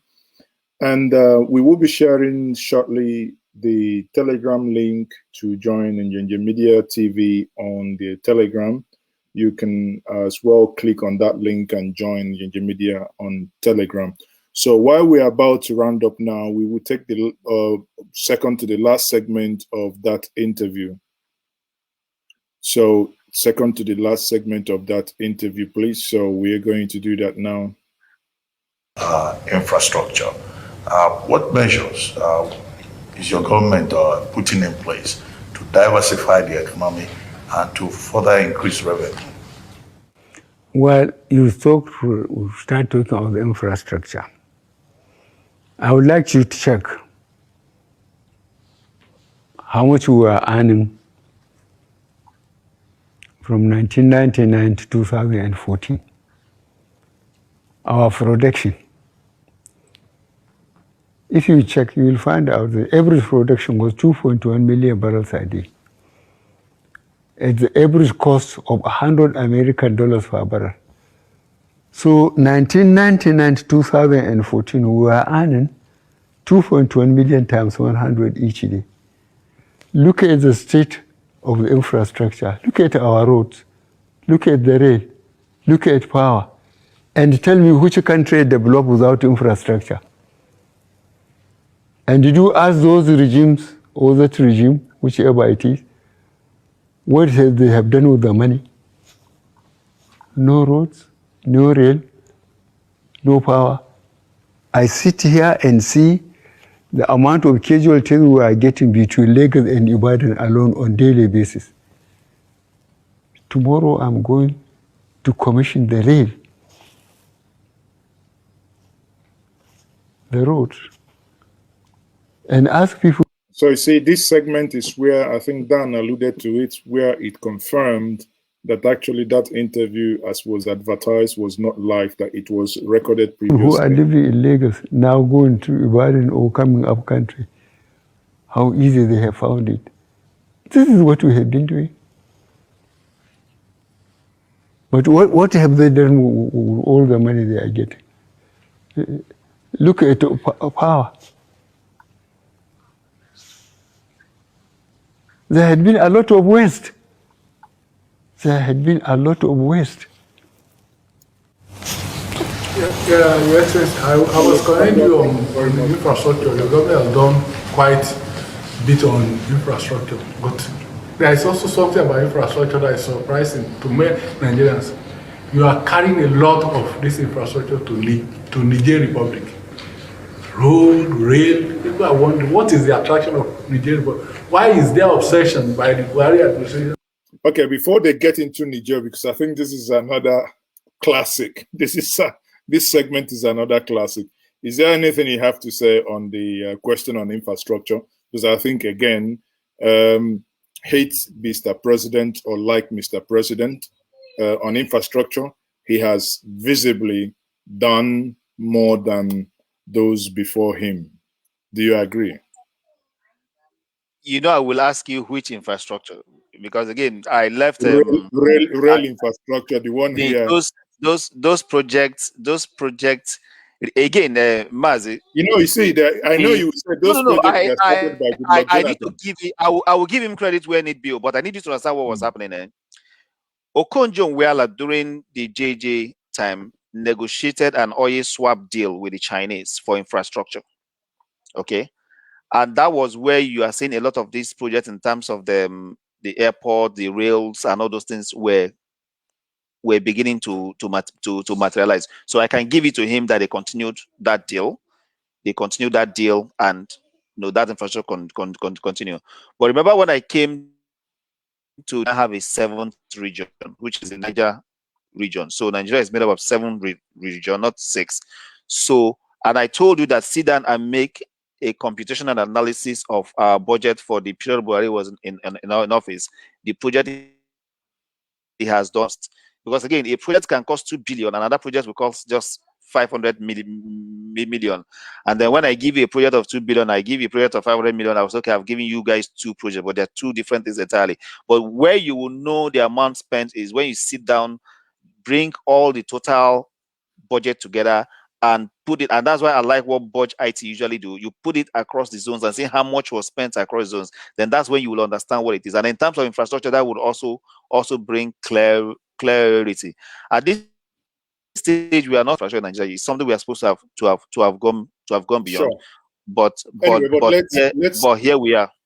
Let's quickly get to the point, which I think this is something that has caused controversy for a very long time, which is the rate of infrastructure that goes to Niger Republic. Let's have a listen. Towards Niger Republic. How many neighbors do you have? Both on individual and the national rule.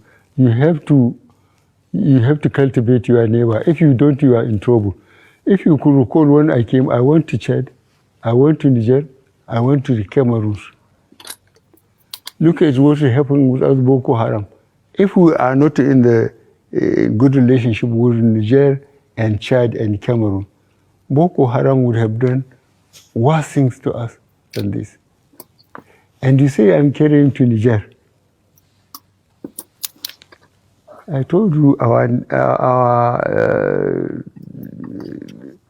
the border between us and Niger is 1,500 kilometers. And in Niger, you see, I spoke to one Frenchman, and I have to tell you this. He spoke nonsense. I say, you people, in 1885, you sat down with ruler and pencil and draw lines. I say, I have first cousins in Niger. There are Kanuris, there are Hausas, there are Fulanis in Niger Republic. Just as there are Yorubas in Benin Republic and so on. You can't absolutely cut them off. But the rail, look at the plan, if you read the plan, how we are rehabilitating the rail. Niger, they have discovered oil too, as you know. And we don't want to allow them to go through Benin Republic. We want them to come through Nigeria. We hope they will decide when we take the rail up to Marathi that they will send all their exports and so on through Nigeria rather than through Benin. Because with the railways and the roads working, both from Maiduguri to Port Harcourt, from Kanu to Lagos and so on, people will be very busy. And I believe if you make the infrastructure work, roads, rail, I assure you that Nigerians will keep themselves very busy and they will leave you alone. But when the roads are not more trouble, the rail is virtually crippled. People have so much time to harass you. Mr. President, now that you've overcome your health challenges, looking great? Now, before we get to his health challenges, he gets to the point here that he was asked about what is this quote-unquote obsession with Niger Republic. And he went on with Chad and Cameroon. Basically, these are two different issues. Chad, Cameroon, Niger, comparing them, those are military strategy for insurgents.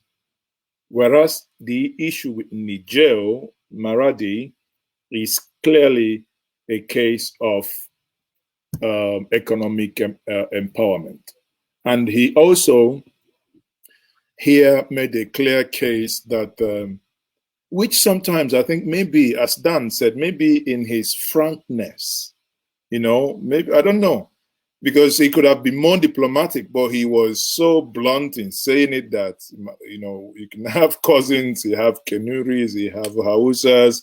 Therefore, that means if an Igbo man becomes a president, for instance, we should be constructing rail or road to Gabon.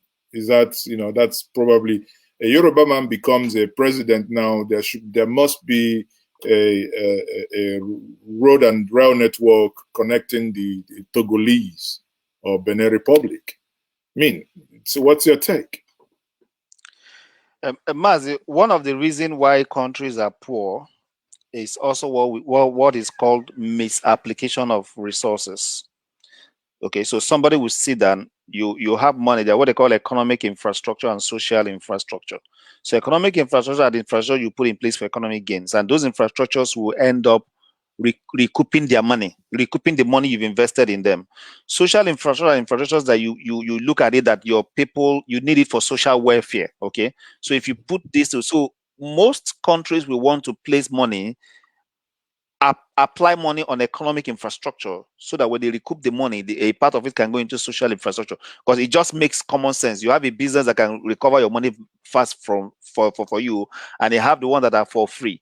So if I would ask you, common sense, between the northern border and the southern border, the border we have with Benin, look at all the way from Maitu, Badagry to Benin. Okay, you see that route. They have been trying to construct that route for the past 20 years. That route started when Tinubu was in power. They want to make it 10 lanes and do rain. They've been, imagine when Tinubu left power. So for the past 20 years or so many years, they've been trying to work on it. And then Buhari came in, and in less than 5 years or 6 years, he is constructing third road and train to Niger. So if you are the president, and we're looking in terms of doing a proper application of scarce resources, which route do you think will be more economical in terms of bringing you fast return on investment? If there's a fast train between Abuja and Lagos, do you think that will not even recover his money from the first? Imagine the kind of traffic that moves between, how many flights leaves from Abuja to Lagos every day, or how many flights leaves from Abuja to other part of the country. So when you are making your analysis in terms of applying resources, you need to put this into place. But this will just wake up out of their own personal interest. He feels that maybe Katsina is country home is closer to Niger. It doesn't make sense. That's the bottom line. It doesn't make sense. This is a pure misapplication of resources, a waste of resources. Let's see what will come out of it. I've made similar argument, and one of the consultants actually told me that the rail to Niger was actually not conceived or not started by him. Just that obviously he's trying to complete it again. This is a consultant that are looking for that concession that actually is a railway consultant. They've been on that. I think I've interviewed him about twice. Mazi, I don't believe those people. I was in your session when that guy came to talk. Most of them are just political contractors. So they would come. No. When you have, because obviously I piggyback on it. When you have documents predating when Buhari came in, because the thing is, did you see the document? Did you see the document? Did he show you the document? Yes, I have a copy of it. And the document says that the contract was awarded.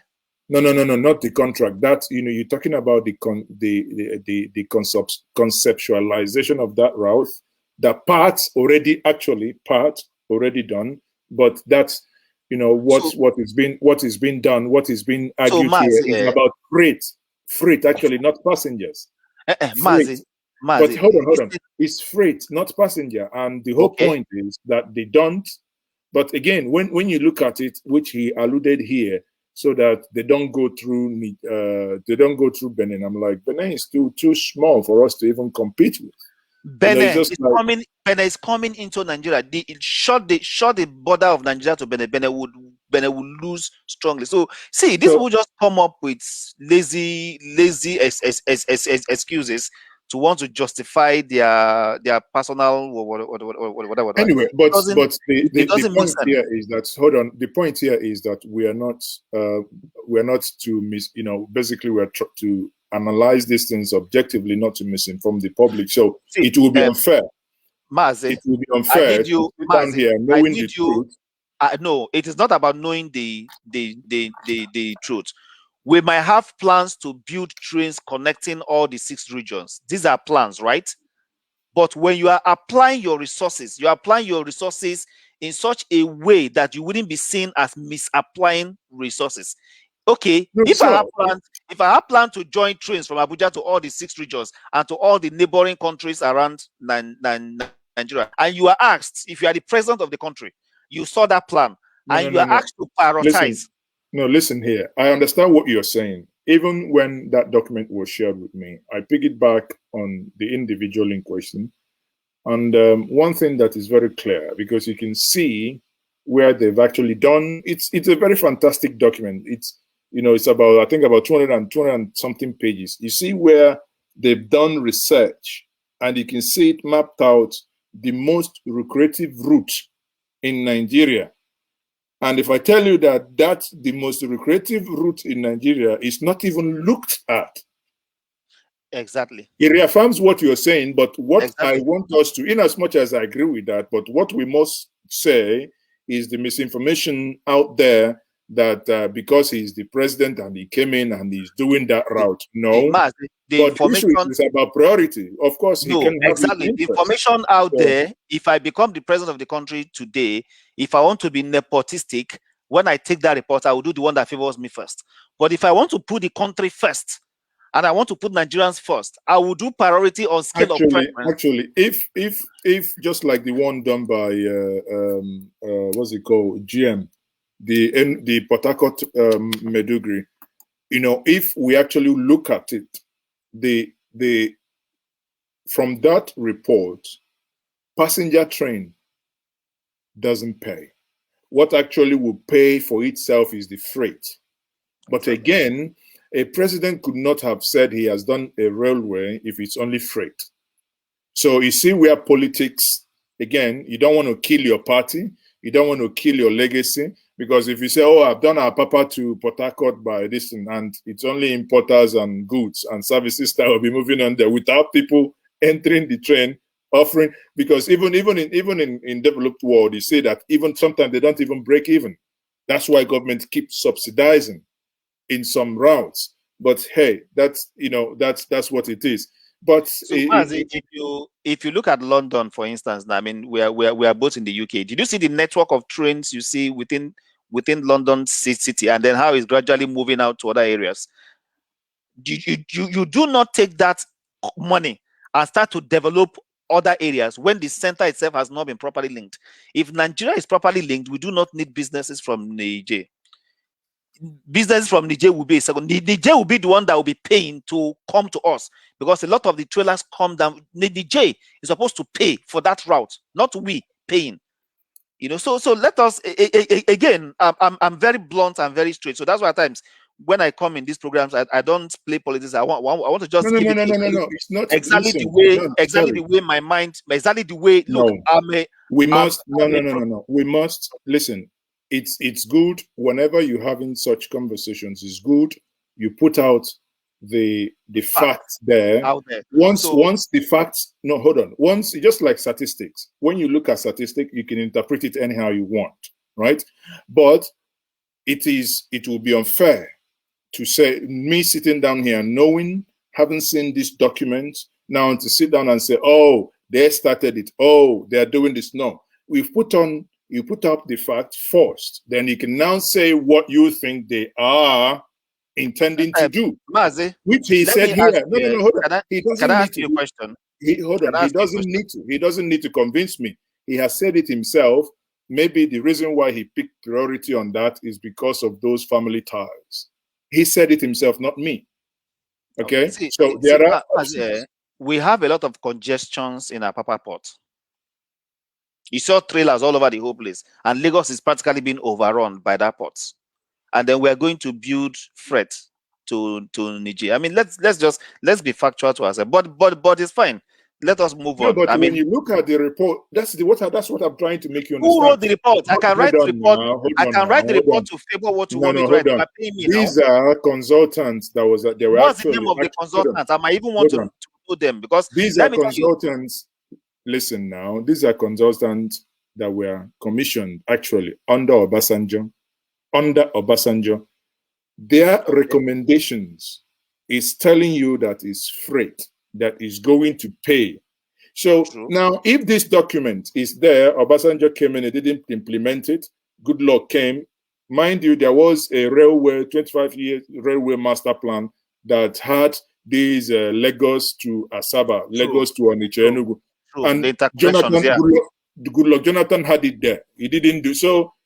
At the end of the day, it's if somebody else comes in, maybe let's say 2023, an Igbo person comes in and starts putting more effort in Lagos, Abakaliki, for instance, and it will be unfair for somebody to come on air and say, "Oh, you're doing Lagos to Abakaliki because you are an Igbo man." No, it might be. Hold on. It might be because that I have interest there, but the design wasn't done by me, and that must also be put on the table. I can now argue. I can now argue based on economics that is the reason why I am choosing this. So, and now the president has told you that because of family ties, that's why he has chosen the other one. Okay, fine. And you remember that I told you that one of the things I also like Buhari about is that he just says it. Okay, exactly. If Buhari is allowed to talk, he will tell you why he did things without being managed. What I have simply analyzed is the fact that when you look at economic indices and places where you can easily recover your money, you want to put projects in where you can quickly recover the money and then go for social infrastructure. So you do economic infrastructure first and that's what economics are, that's what governments are doing worldwide. So it's not about, but if Buhari says he's putting it in Nigeria because of family ties, well, all well and good. We're all good. I mean, I didn't say that. He's just basically saying these things anyway. So let's do the last lap of that conversation here. Yeah. What is the outlook for the last 2 years of your presidency? And then in retirement after 2023, what do you plan to do? Your presidential library, what projects will interest you in retirement? Thank you very much for thinking that I'm okay. I have never abandoned my farm. I still have got a number of cattle. And when I leave,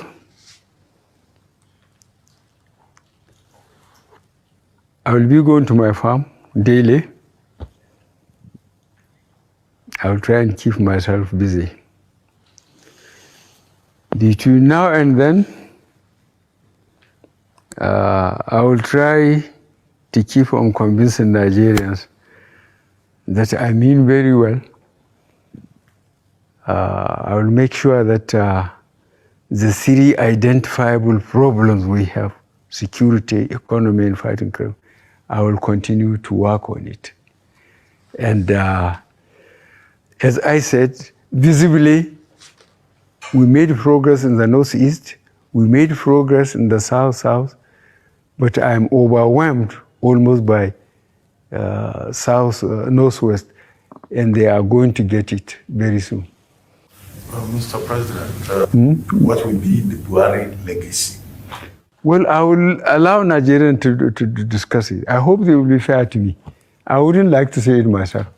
I would like Nigerians to try and spend time when we came, both economy and security, where we were, where we have been for the 8 years and maybe around, and try to work out. I hope Nigerians will be fair to me. This is all I need.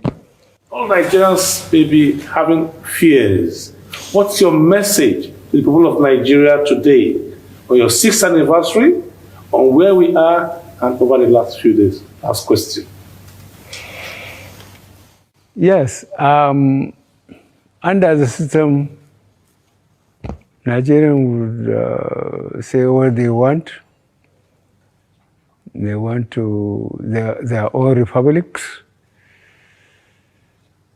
They don't even talk of the resources, how we can disengage ourselves, how we are going to share what we have invested when we are together, how are we going to share it out, how fair are we going to be to ourselves. And try and see our population, our young population. If we cut ourselves into pieces, can we win the confidence of investors, real investors, people to come and build factories, employ people, produce goods and services, and then earn from taxation, from employment? I don't like the way Nigerian elite is allowing ignorant or careless people talking all over the place. We have so much to learn and so much to guide together than to try and disorganize people's way of thinking that if you become a republic, things will be all right. Let them see how long it took us between 1960 and now, how we came about. We have consolidated it. Mr. President, thank you so much for your time. So now this is the end of that interview. Marcel, having watched this interview, the whole from beginning to the end, what's your final take? But like for me, I'll probably will start by questioning, did we need this number of people for that interview? I could probably alone ask the president more pressing questions.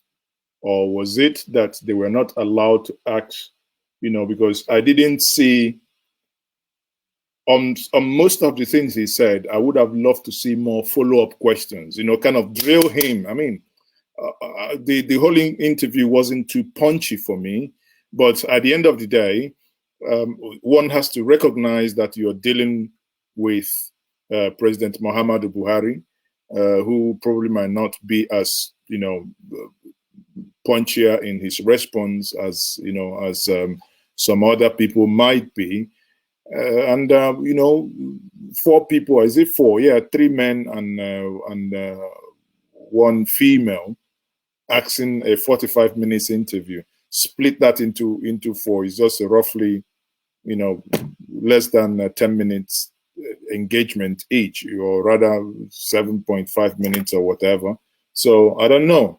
It's but I think being fair, my fair analysis is it is better to see him speak, and you can see, because you can learn a lot from his demeanor, you can learn a lot from his body language, the unspoken words, all these things add up to know what to kind of play down this narrative flying out everywhere. Reading the comment section, honestly, it beats me sometimes to even read. People are still arguing he's not the president. The president is dead, and now I'm like, people, come off it. Obviously, that is President Muhammadu Buhari speaking. If you want to stick with issues, you can actually look at the content of what he said. But this argument, if it's him or not, I think some of us have really taken some propagandas to some certain unprecedented level.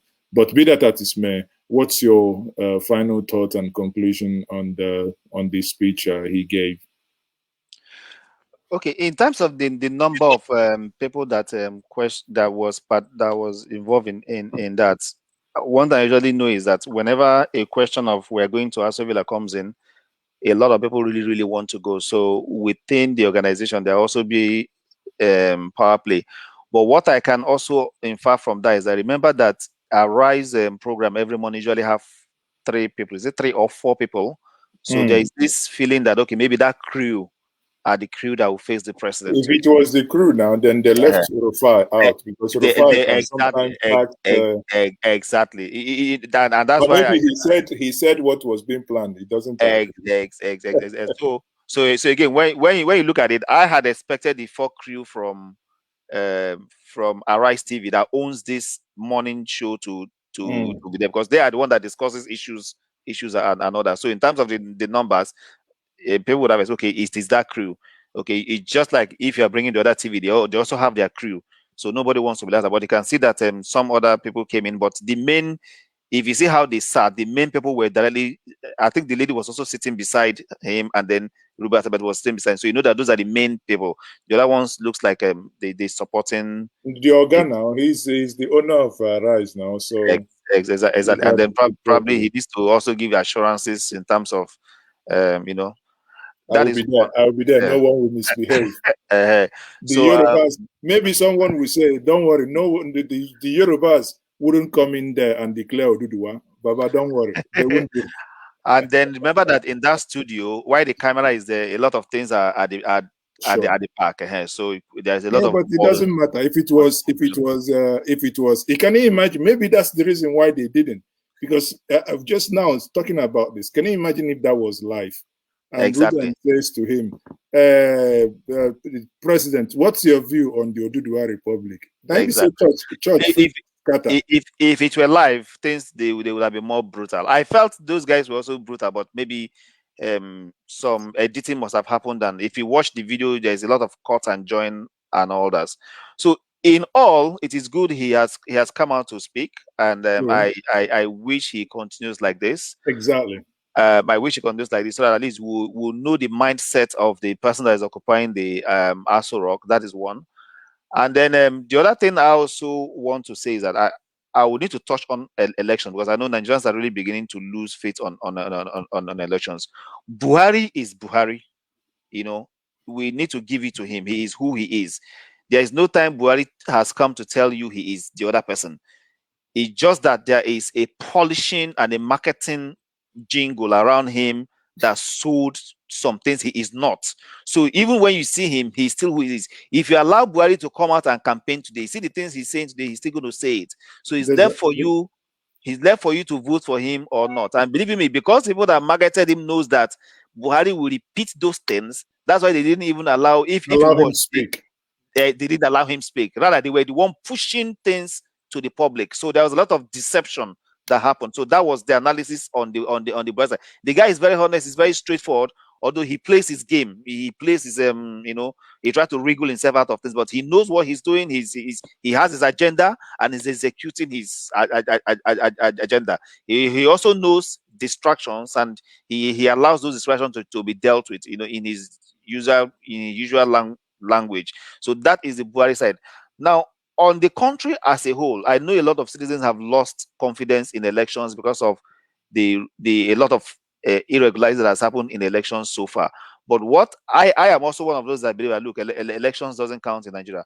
But on a second thought, I tell people that politicians will only rig and manipulate numbers if the numbers are very close to each other. Although the part I do not understand is what happened lastly when the last elections, when INEC has to go on recess and come back and start reading numbers. So there's a lot of manipulations. But I would tell people, in the midst of the shortcomings of the whole system, participate and stamp your feet on the ground. If we have close to 50 million youths or 20 million youths that come out and stand their feet on the ground and say we don't want, it will tilt that election. So I would tell people, go and get your voter register, come out and vote. And then I also know that in the last election, there was places where elections were disrupted. I don't know whether it was part of the grand plan to also ensure that numbers doesn't come out from that place. We are in a very difficult situation. We're in a very difficult country. We're in a place where a lot of manipulations happen. But sitting back and say you are not going to participate is even the worst of it, because you're also just telling them, okay, go and do whatever you like. And they will go and do what they like and bring in somebody that would also make us go through this harrowing experience for the next 4 to 8 years. So participating is a safer option, that I would say. You can agitate whatever you want to agitate, but on that day, go and vote. You can go and vote to ensure that the person you don't even want to come on does not come on to give you trouble. Don't say you are not going to participate, because they will bring the person you don't want to come on and he will give you trouble. So I will tell you, participate. Ensure the person doesn't come. Then after voting, go and continue whatever you are doing. If you are just agitate, but participate in that process and be sure that your impact is being felt. And that's my advice to Nigerians. I know we have a great country. I am looking forward to a Nigeria where every citizen's right will be respected, where powers will be devolved, and where regions can grow on their own, where the youth can grow on their own. I see that country. But if the people that are currently ruling this country are making it impossible, then they are actually giving more credence to those people that believe that there is no need trying to salvage this country. So the politicians need to really come together and let us do something that will further improve people's confidence in the country. That's my final word. That's a very fine place to leave it. It has been a very wonderful time. Viewers all over the world joining us on various platforms. Once more, if you're joining us for the first time, you haven't subscribed to these channels or platforms wherever you're watching us from, please kindly subscribe, like if it's on Facebook, like the page if it's on YouTube, subscribe to the channel, and also remember to share this video of these analysis. We will be bringing you more as we normally do in the evenings. We'll get you to analyze the trending event of the day. And join me tomorrow as I will be having my Friday hangout with Mazi. Okay, we know how we roll. We get your glass of wine, glass of water, or your glass of red wine or palm wine, whichever one it is, but it must be a glass of something. And remember to have this date on Saturday. We will have the street parliament where you have your say, where we decide, where we talk. We do all these things we do it respectfully. We do not use foul language, on this platform. Now, for so many of you who've been asking and who want to join the Telegram group, that link has been shared for you multiple times here. You can go back to the comment sections, be it on Facebook, YouTube, or Periscope. Wherever it is, you can see them there, and you can use that link to join that Telegram channel. People, it has been a wonderful discussion. On that note, I will say good night to everyone, and good morning to those of you in Asia that are just waking up. Good evening or good afternoon to many of you in the Americas.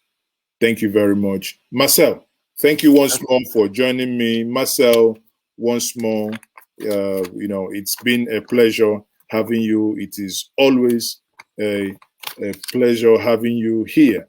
Marcel is from the governance index. Okay, so governance index is, Marcel, maybe you use the opportunity to tell us maybe 30 seconds what governance index does.